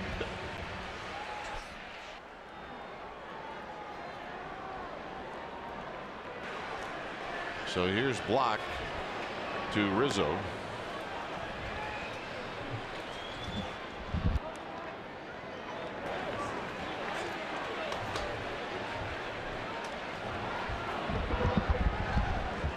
Rizzo has bounced out twice. And he takes a strike. I think what Ty Block and Buster Posey have done is they've gotten into a good rhythm with Doug Eddings. And if you're around the plate, I guess that happened. I don't think Bryant and Rizzo are really enjoying the strike calls that they've had the last few times. They're arguing about that one. Rizzo fouls it out of play. It's 1-2. It gives you an idea that Ty Block does not have that blazing fastball. That was at 89. So he must hide it a little bit. He does have deception, and the ball's actually heavy and it jumps on you a little bit. I actually played catch with him a few times before I decided to shut it down. And it's heavy. When it hits you, it hurts the palm of your hand. And when that kind of a ball is thrown and it hits the bat, it actually it vibrates the bat pretty good. So the ball jumps on you. It's heavy. When you hit it, it doesn't seem like it wants to go anywhere. And he does have a little bit of that left-handed deception by staying on the far side of the rubber. And these guys, the Cubs, are having a hard time figuring it out tonight.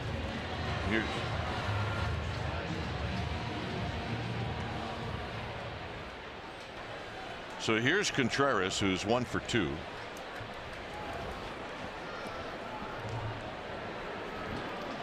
Arroyo even with the bag at third. Swing. Ain't gonna miss. Watch Buster Posey basically tell Ty Block to get the heck out of the way. I got this. You made one good play already. Don't push your luck, buddy. Which is high. 1 ball and 1 strike. 87 pitches for Ty Block here in the 7th inning.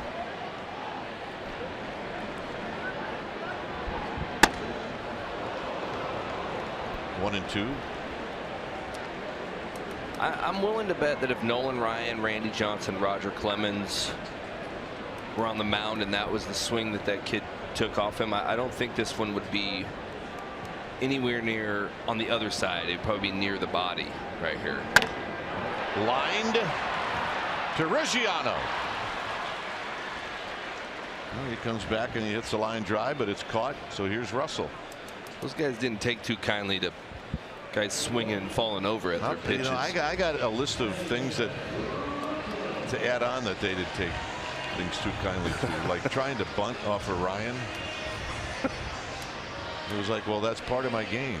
Yeah. And his part of game was to throw at guys if you did it. Russell takes outside, 1 ball and no strikes. I mean, what do you want you to do? Hit a homer? He knew that was not going to happen, but I mean, he had his rules. 2 balls and no strikes.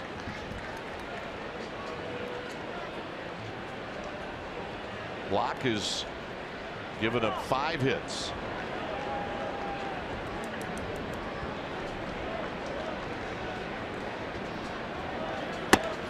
Two balls and 1 strike. He's made good pitches when he's been behind in the count.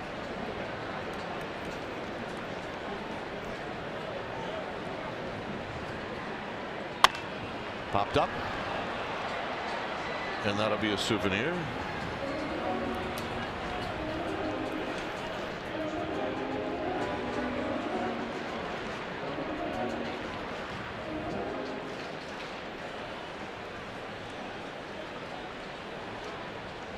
Two and 2.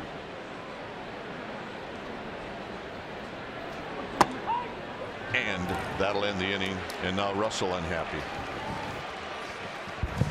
8th inning coming up.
Break, and it's brought to you by T-Mobile. Starting pitchers next 3 games.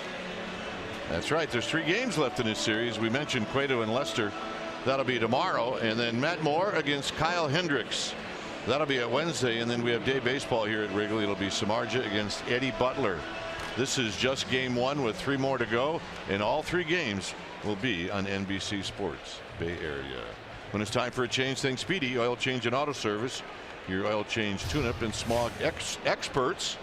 And it's Hector Rondon who is now on the hill, and you see the numbers for Rondon. Yeah, high velocity. He's going to come after you. He's going to throw the ball really, really hard. Nothing the Giants have not seen the last whole season when a bullpen guy comes out. They all throw really hard. They do. Ruggiano with a swing and a miss. It'll be Ruggiano, Hernandez, and then Ty Block.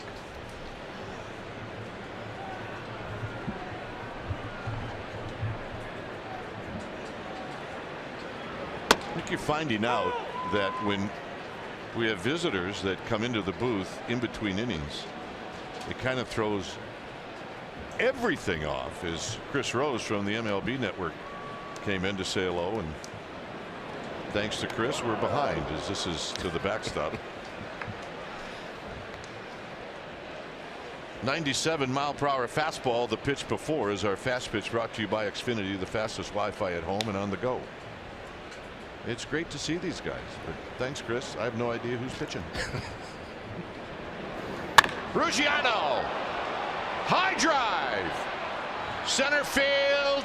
It is out of here, and it's 6-0. I couldn't find Jeff Nelson. He's playing center field, for crying out loud. He's the one who had the call, and that went just a bit over the basket, and then it fell through the screen. He started him off with a slider, and he didn't bite. He came back with 96 right at the top of the zone, dead center of the plate, and that's usually what happens. These guys coming in with these high velocity fastballs, you know, you'll get away with mistakes every now and then, but you throw a ball down the middle up to these guys, it doesn't matter if you're throwing 100 or 89, they're going to put it exactly where Ruggiano put it, and that was dead central. Yeah. Trotting around the bases, giving high fives. The Giants are really cool when they hit homers. Well, there's also a good example of how high fastballs elevate. 18 solo home runs. That's great if you hit 3 or 4 of them a game, but as Hernandez rolls it foul, somebody needs to hit one maybe tomorrow with a couple of guys on base. Yeah. He's a strong dude if you stand next to him or shake his hand. Or I haven't gotten to the hug stage yet. He's not coming across as a guy that's going to give many hugs. No. Uh-oh. I'm staying corrected. Kind of a hug, staying corrected. Staying corrected. I'm calling that half a hug. He must know Hundley really well. Kaner's looking at him like, here, you want this? He's not even paying attention. Kaner just dropped the cup. He handed him a cup of water, and he didn't even look at him. Kaner said, all right, fine. Dropped it. 2-2 to Hernandez with Ty Block on deck. And this is a shot in the hole. And again, Russell down to a knee, and the throw in the dirt. And they got him. Nice play by Rizzo. Hernandez isn't really hitting probably for the average that he's wanting to hit for, but it's not like he hasn't hit a ball on the screws a few times. They've been taking it away from him too. Yeah, he's had not a lot, but he's hit some balls hard. But tonight's the night to hit the ball in the air, as Ty Block is going to take a strike.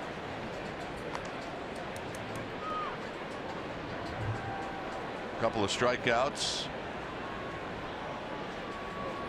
And then Ty Block bunted into a double play.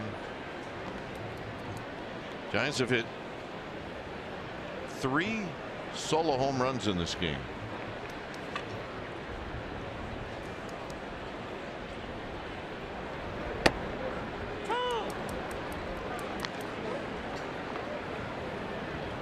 I said it the last time Block was up, if he strikes out, I don't think anybody in that Giants dugout would be unhappy with it. He's learning. Yep. All right, let's check out our Togo's big play the Togo's way. Well, we got 3 plays. And the first one was an opposite field home run that came in the first inning.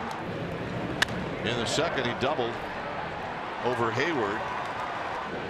And in the 6th, he got a breaking ball and he doubled between Almonte and Hayward. He's 3 for 3, all 3 hits, extra base hits, and he takes a strike. He'll sleep good tonight. Yes, he will. Joe Panik is a New York pizza guy, but we saw him last night and he was headed out for some Chicago pizza. Traitor. Hey, you do what the locals do. Tap foul. He might very well go back there tonight, and I don't care if it's 11:30 or midnight. He'll probably tell you he went to a Chicago pizza place and ordered a New York style pizza, though. I don't know if that's possible around here. They take their pizza pretty serious. High and foul and out of play. Came in hitting .255. That average is going to go up.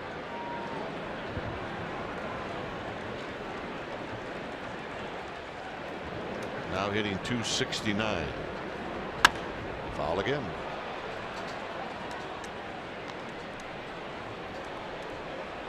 It's been Lackey, Dunsing, and now Rondon.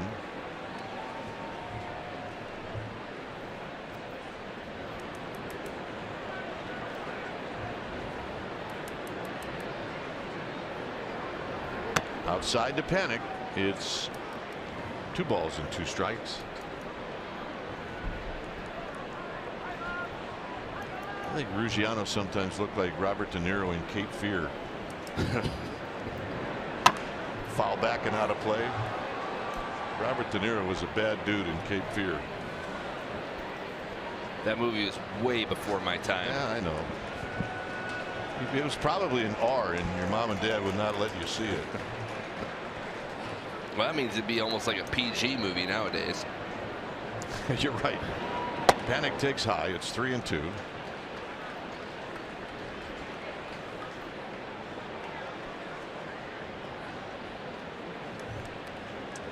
Ruggiano's second home run of the year. His first one was to center field at AT&T Park.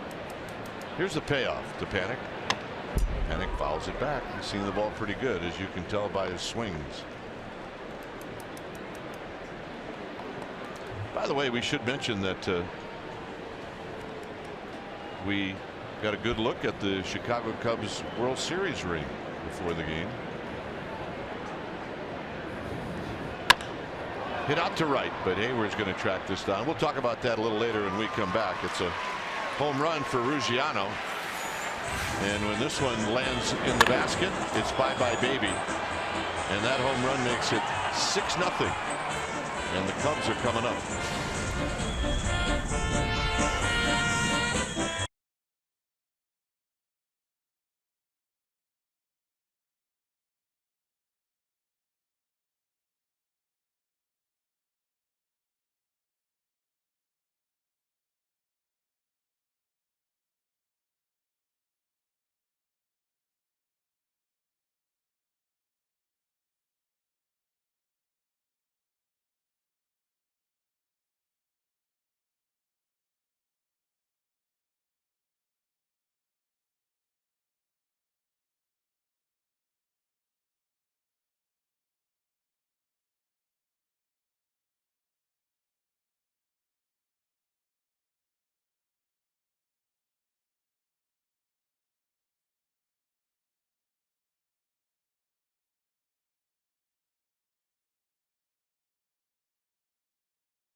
best players all season long with game day, live game video highlights, radio broadcasts, stats, news, and more, then download the MLB.com mobile app today. It's your #1 app for live baseball. Strike one to Hayward. Hit on the ground and into right field, so Hayward opens up the inning with a base hit, and that'll bring up Baez. That is for the Cubs their 6th hit.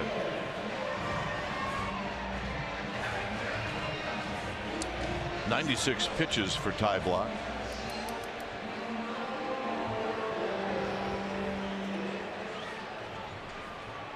Baez infield hit in the 3rd, and then he reached on a fielder's choice in the 5th.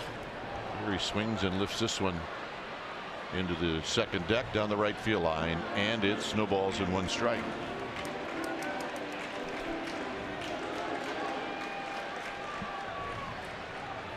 Baez a free swinger. He's got power.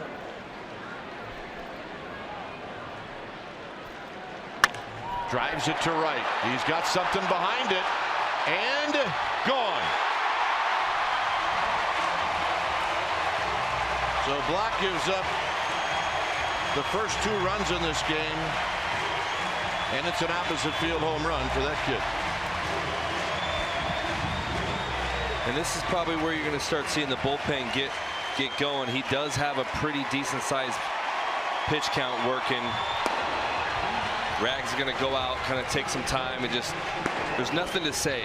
All you're doing is going out and you're giving enough time for Law to warm up, because you're going to try to squelch this as quick as possible, and with no one on anymore, you don't want to have a rally started. And he's thrown a great game, and there's no point in making it too interesting if you don't have to. This pitch to Baez is a good pitch on the outside corner, but Baez has a lot of power, and he went with that pitch, and it got up in that jet stream and kind of went out of the ballpark. The young man still doesn't know how to hit a homer when he's losing without watching it. So Ian Happ is going to pinch hit. Another young quality player for these Cubs. And he lifts one out into left center field. Ruggiano will make that. Hernandez off the wall. Happ is digging for 3. He stumbles.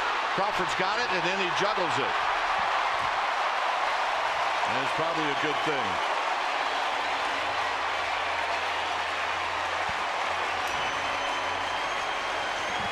Kind of a weird swing he took right there. He did. Yep.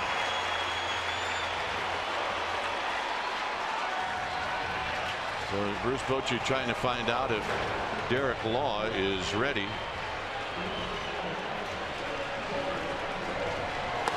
And Bruce Bochy's coming out. So Law's coming in.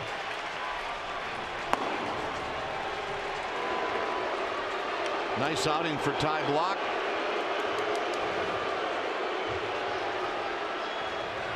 When it's time for a change, think Speedy. Oil Change and Auto Service, your oil change tune-up and smog experts. We'll be back.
Eighth inning, nobody out, 2 runs in, and Derek Law comes in.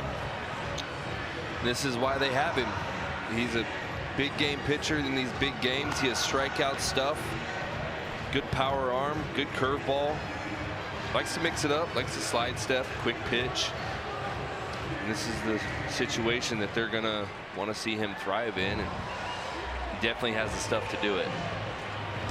It'll be Zobrist who's going to lead things off.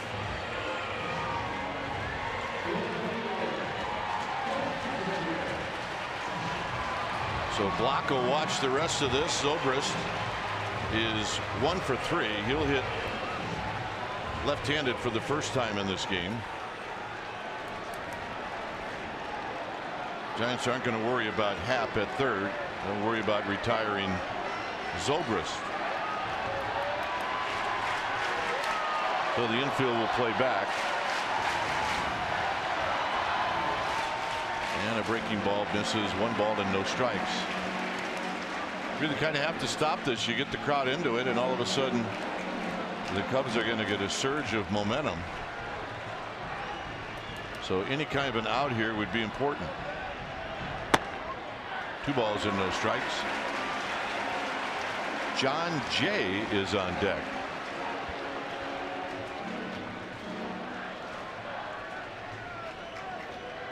The former Cardinal. Zobrist hits one to right. And gone. Here they come. It's now 6-4.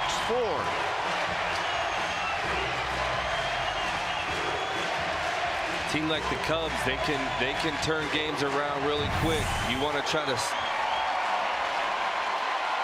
kill these rallies as quick as possible. I think everybody knew it was gone off the bat. Ruggiano hardly even took a step, and it was already over his head. Kind of threw that ball down and into him, right into his swing, and pretty good hitter from the left side, threw it middle. Really nothing you could even do about. You can't complain about it. I mean, really, he threw it middle, and so now Okert's up, and Jay takes a strike. Single, home run, triple home run. 6-4. And it's now 0-2. Bochy's gear is now shifted to basically this game started top of the 8th, 6-4. This is a closeout ball game here. Now you use what you got, and you use all of it. On the ground and a base hit. So John Jay is aboard. And now here comes the beef.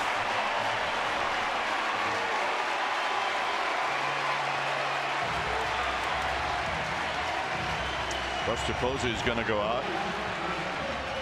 Try to come up with some words of wisdom.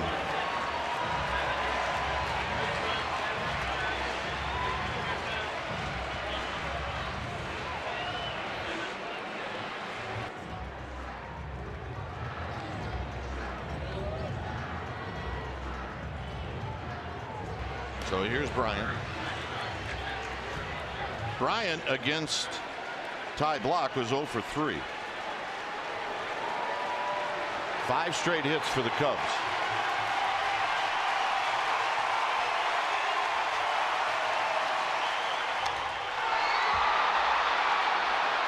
Ruggiano, or make that Hernandez, says I got this one, and he does. 1 out. And here's Rizzo.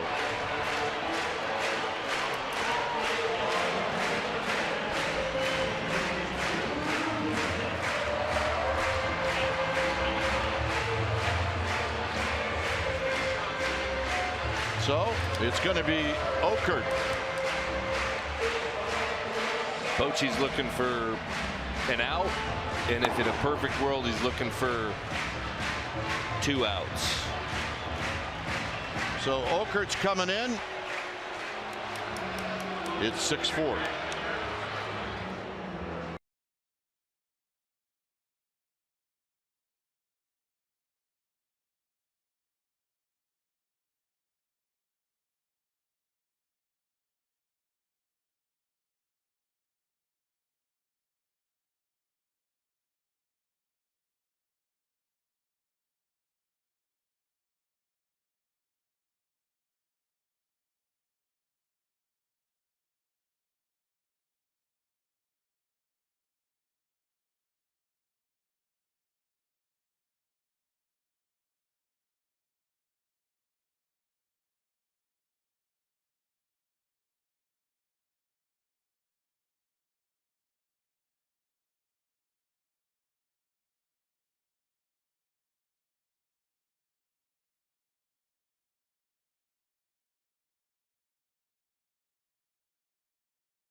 Giants. Remember, it was 6-0 coming into this inning, or this half inning. And there's your new pitcher. It's Stephen Okert, and he's going to be going after Anthony Rizzo. So there's your matchup.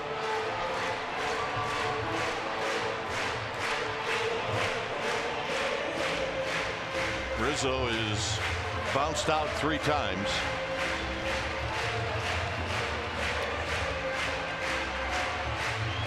Rizzo's a tricky hitter to pitch to, especially for left-handers. Even though it's lefty on lefty, he stands on the plate and he's actually baiting you to come in. He actually wants the fastball in, Especially down and in. Yep, down and in. And when he can stand on the plate like that and want the ball down and in, that actually makes the way part of the plate almost middle for him. So he's looking middle to in the entire time. Crawford playing behind second base.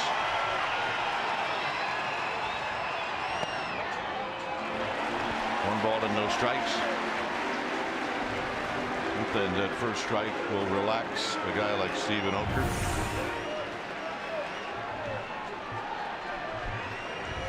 Could have been called a strike. Should have been.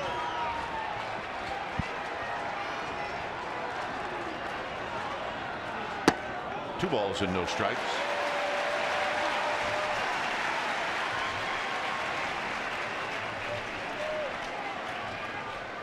Rizzo's also the kind of hitter he's willing to take his walk too. He's not going to just chase something that he shouldn't chase. Although he may try to tie the game here.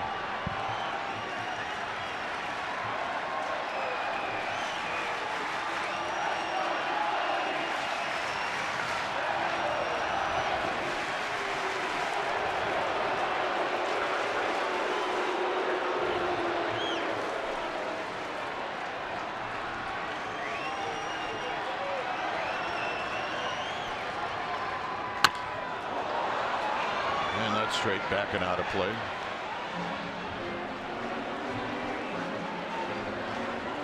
Pretty healthy rip right there. Good rip, but this is where a guy like Javi Lopez would really drop down and he'd start balls behind this guy, and he just got locked up. He just couldn't do anything with him. That's kind of what Okert looked like he tried to do right there, is get a little slingish and kind of almost start the ball behind him, and almost caught too much plate.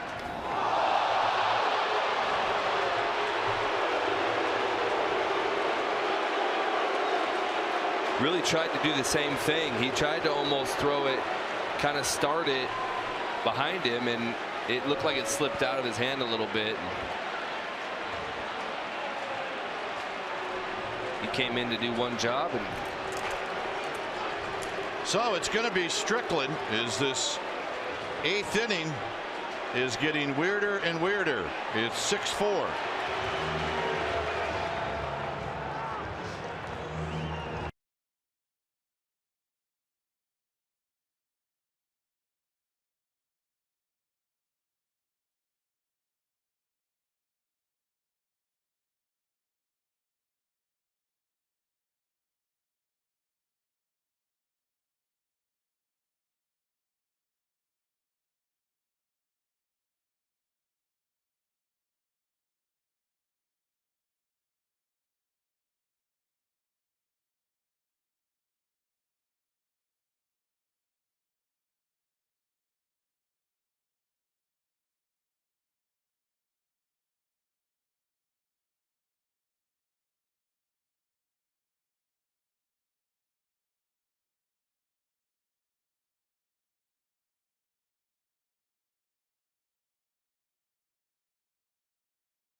To you by Provident Credit Union. You can vote at NBCSportsBayArea.com/ AST. It is the 11th season.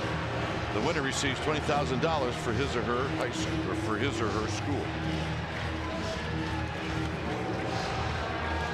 So the matchup will be Strickland against Wilson Contreras with 1 out, 4 runs in,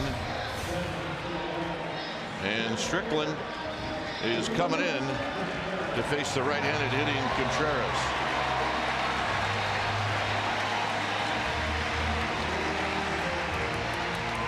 John Jay is at second.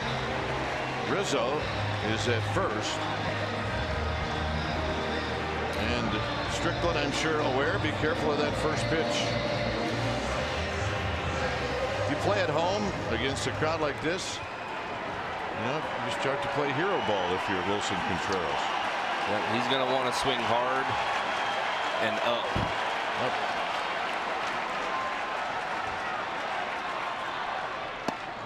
First pitch, breaking ball. That's not a bad pitch to start him off with. It's 1 ball and no strikes.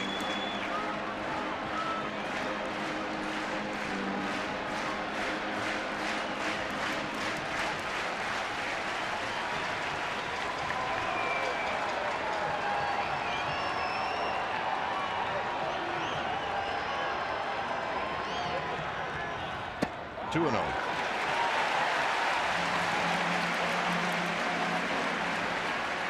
A deep breath from Strickland.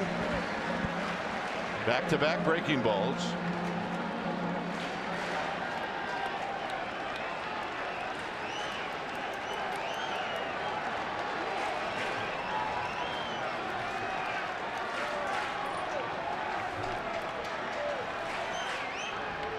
And the 2-0. And a strike. 2 balls and 1 strike. Give him another one. That's a sign of maturity for me when it comes to Strickland.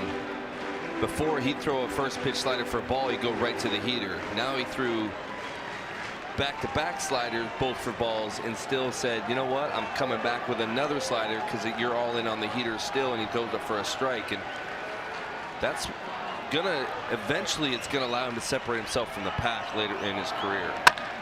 On the ground to Crawford. Crawford to Panic. Panic to Belt, and that's going to end the inning. Contreras hit it hard. It doesn't matter. We'll head to the 9th. 6-4 Giants. Never a doubt.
The Cubs at 4 p.m. Pregame live will start at 3.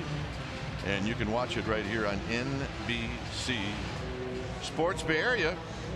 And this season, Giants games are available to stream live on the NBC Sports app. And if you want to check out Alex Pavlovich, do it on NBCSportsBayArea.com. When it's time for a change, think Speedy Oil Change and Tune-Up. Your oil change tune-up and smog experts. Just called up Zach Roskup, and he'll face Christian Arroyo, who's looking to get on base for the first time tonight. Swinging a foul.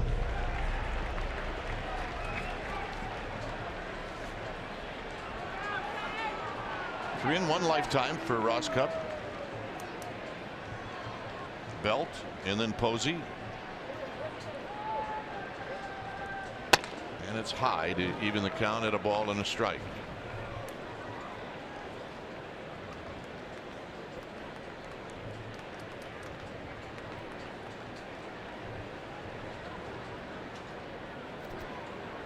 Way outside, 2-1.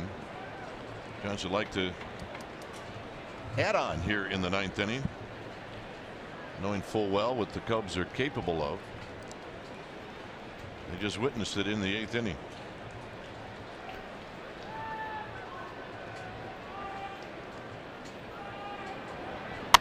Out of play, 2-2. So here's the double play. It's amazing how this game's a game of inches. 6 inches to the left. Crawford's good, but it was hit pretty hard. Those 3 sliders allowed for that to happen, though. It kept him from really wanting to hit a homer there. And high fly ball, right center field. It looks like there's room for Almora, and he's going to make the catch. You see how the atmosphere has changed here. We told earlier about the rings. Ron Coomer, who is the radio analyst for the Cubs, brought his in, and Jeremy is wearing the 2014. I'm wearing the 2012, and we put them together, and it just gives you an idea of the size. And the Cubs World Series ring is a beautiful ring. It really is. yeah, it's gorgeous. I mean, we're a little biased, but truth be told, it's a beautiful ring. It's awesome. I mean, when you wait 108 years to get it, you got to make it look good. Absolutely. There's Ron. We only have to wait like 50, and then every other year. 56. 56, yeah. Thanks for correcting me. Well, it was in the tees. There's a strike on the inside corner. 1 ball and 1 strike. I meant 50+ years. That's what I meant to say. Inside that ring is a goat. The best thing about the entire ring is that they have a goat inside the ring. We saw it. It's right at the base of the ring. Belt takes low.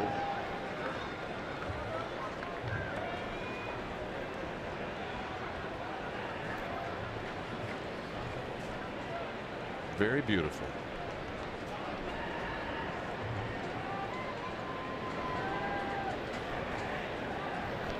Belt fouls it back. It's 2 balls, 2 strikes.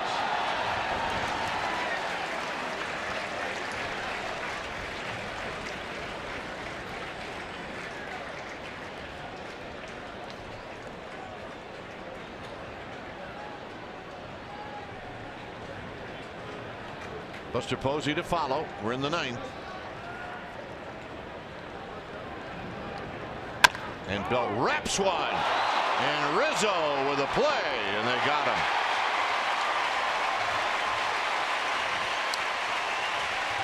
Keep swinging at Brandon Belt. Yeah. It can frustrate a hitter to hit a ball as hard as he hit. And he's hit several, and he's got a homer. He's got some stuff today, but man, I'd say every ball that he's made contact with pretty much today has been hard hit. He robbed in the first. He had a single, he had a homer, and then Rizzo's taken 2 balls away from him in the last 2 at-bats. So Madden comes out. Roskup departs. It remains 6-4 with Buster Posey coming up.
Cubs with 4 runs on 10 hits.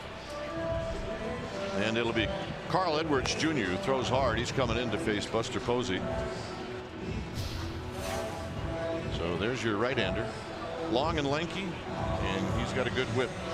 Doesn't give up a lot of hits. Nope.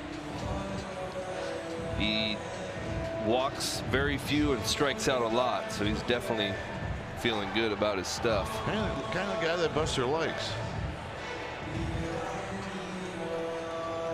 So, I mean, you can't have a 1 ERA the whole year. Someone's got to hurt your feelings. Well, that's true.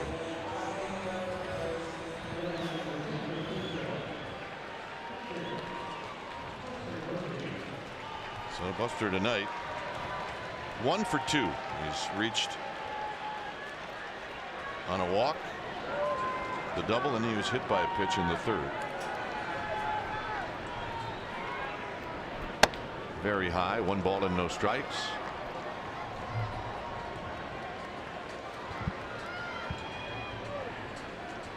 Crawford to follow with 2 outs.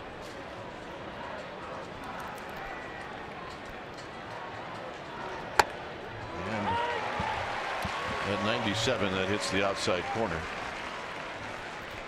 We would call that easy cheese. It's easy cheese. That's a good way to put it. Melanson getting ready.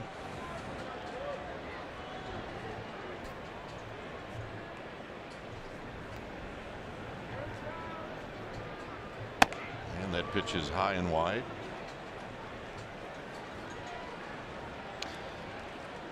The reason the guys that do really well with easy cheese do really well is because hitters, when a guy throws violent and hard, they kind of gear up for a guy like that. This guy here just kind of comes out hard, and before you know it, it's right by you before you have a chance to swing.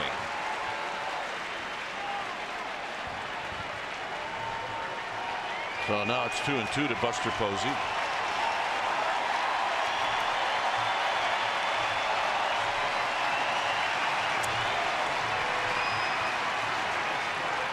Hit on the ground slowly to Russell. Russell has it, and that'll end the inning. So we will reach the bottom of the 9th. It's 6-4 Giants.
Giants post-game live highlights, reaction, and you get to hear Flannery give analysis for a full hour after the game. And the other guys. No disrespect to the other guys, unless Flan is working alone. Here it's 6-4 with Mark Melanson coming in. And Melanson, who picked up a save in St. Louis, will have Russell, Hayward, and Baez. So the other guy is Estes. Oh, big lefty. Big lefty. That's an interesting couple. So Estes and Flannery. So you guys broke some bread in that studio, right? Oh yeah, it was great. Flannery? Breaking it down. Estes had all the knitted ties. Like you didn't want to use one of his ties because it felt like you're what, back in the 30s? Back in the 30s, and you're like, man, this. I mean, feels like silk. It hurt. I mean, Estes might be a little upset if you know, catch one of those ties on a hook or something and unravel the whole thing. So here's Addison Russell, who's 1 for 3.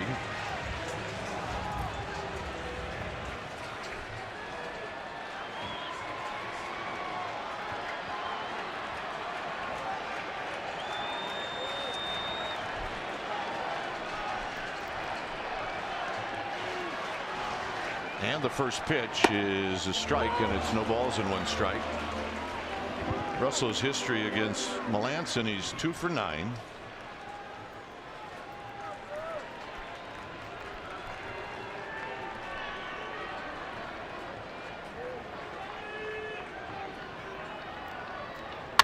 Out of play, 0-2.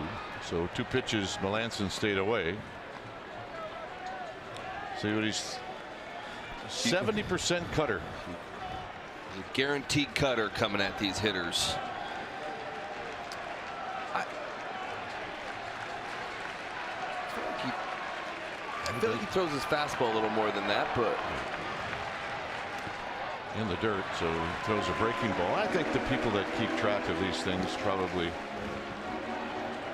guess. Well, they're not sure whether it's a cutter or a fastball, so they just go with cutter. But I agree with you. I think he does throw more fastballs.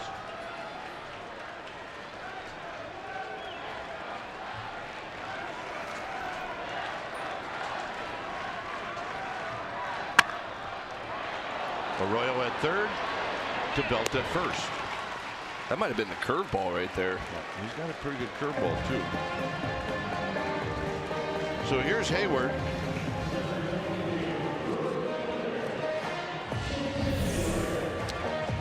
Yeah, good curveball too. It kind of probably was a little bit more inside than what he wants. Sometimes when you drop that top to bottom curveball in, they'll end up pulling their hands and they'll almost dropping bat head on it, which he did right there. It was just such a good curveball, late breaking movement that he hit it right in the ground. And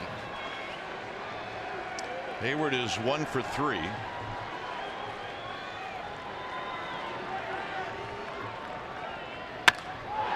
Center field. Hernandez, 2 down. Earlier in the game, maybe. And that'll bring up Baez.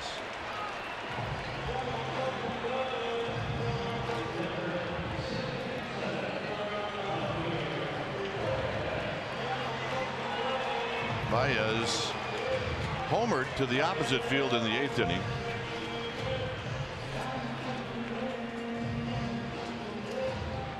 For 4 with 3 strikeouts, lifetime against Melanson.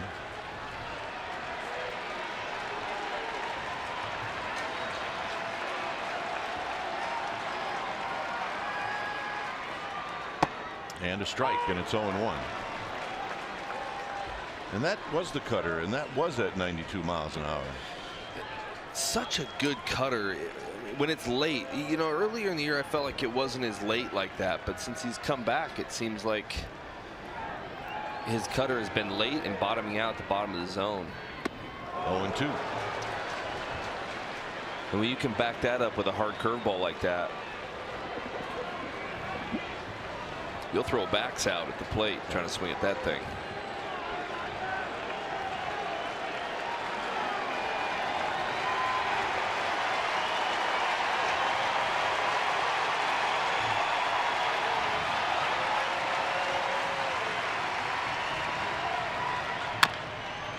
Tap foul.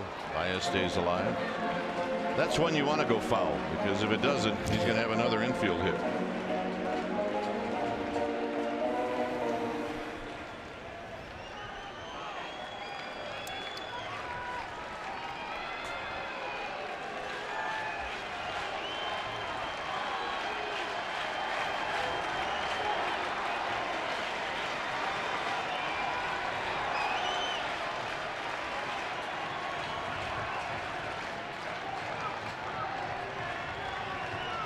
Buster set out off the plate, and that's a base hit. Baez with a nice night with 3 hits. And here's Happ.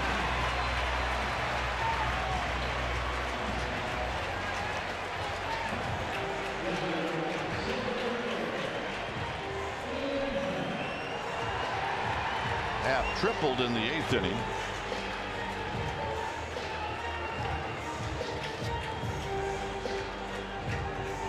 So there isn't any history between these two. And, you know, Happ's probably a puzzle for everybody right now in the National League. Hey, 370 batting average.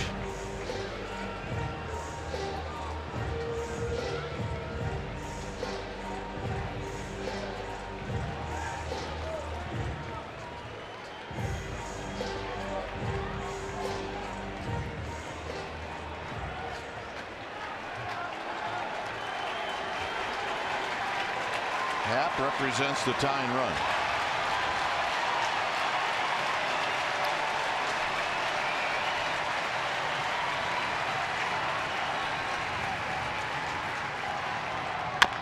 On the ground, foul, and it's no balls and 1 strike.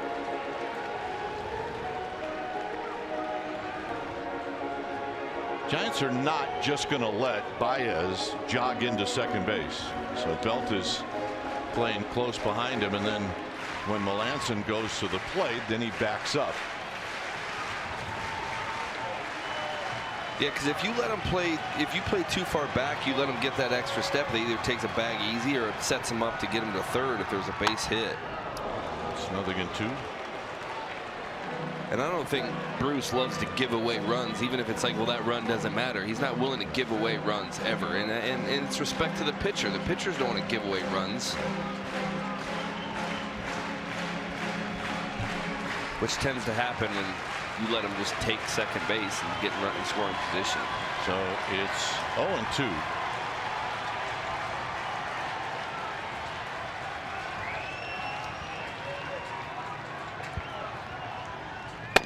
That's where Buster Posey wanted it. It's 1-2.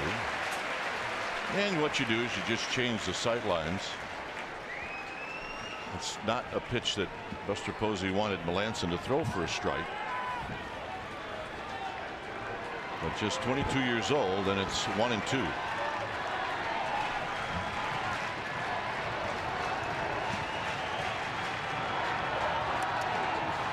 And he got him, and Buster's going to pick it up, and that's the ball game. Giants win game 1, as they always do. Just for the benefit of our fans at home and us, they make it interesting. And this one, folks, Ty Blach was fabulous. He was. He backed up his last start, came out. We needed a big win. The first game of a series like this, especially in a 4-game series, you want to win game 1. And we are winner chicken dinner tonight. That's 2 wheeze in 1 sentence. Final score: Giants 6, Cubs 4. Stay tuned. Esurance Giants postgame live starts right now.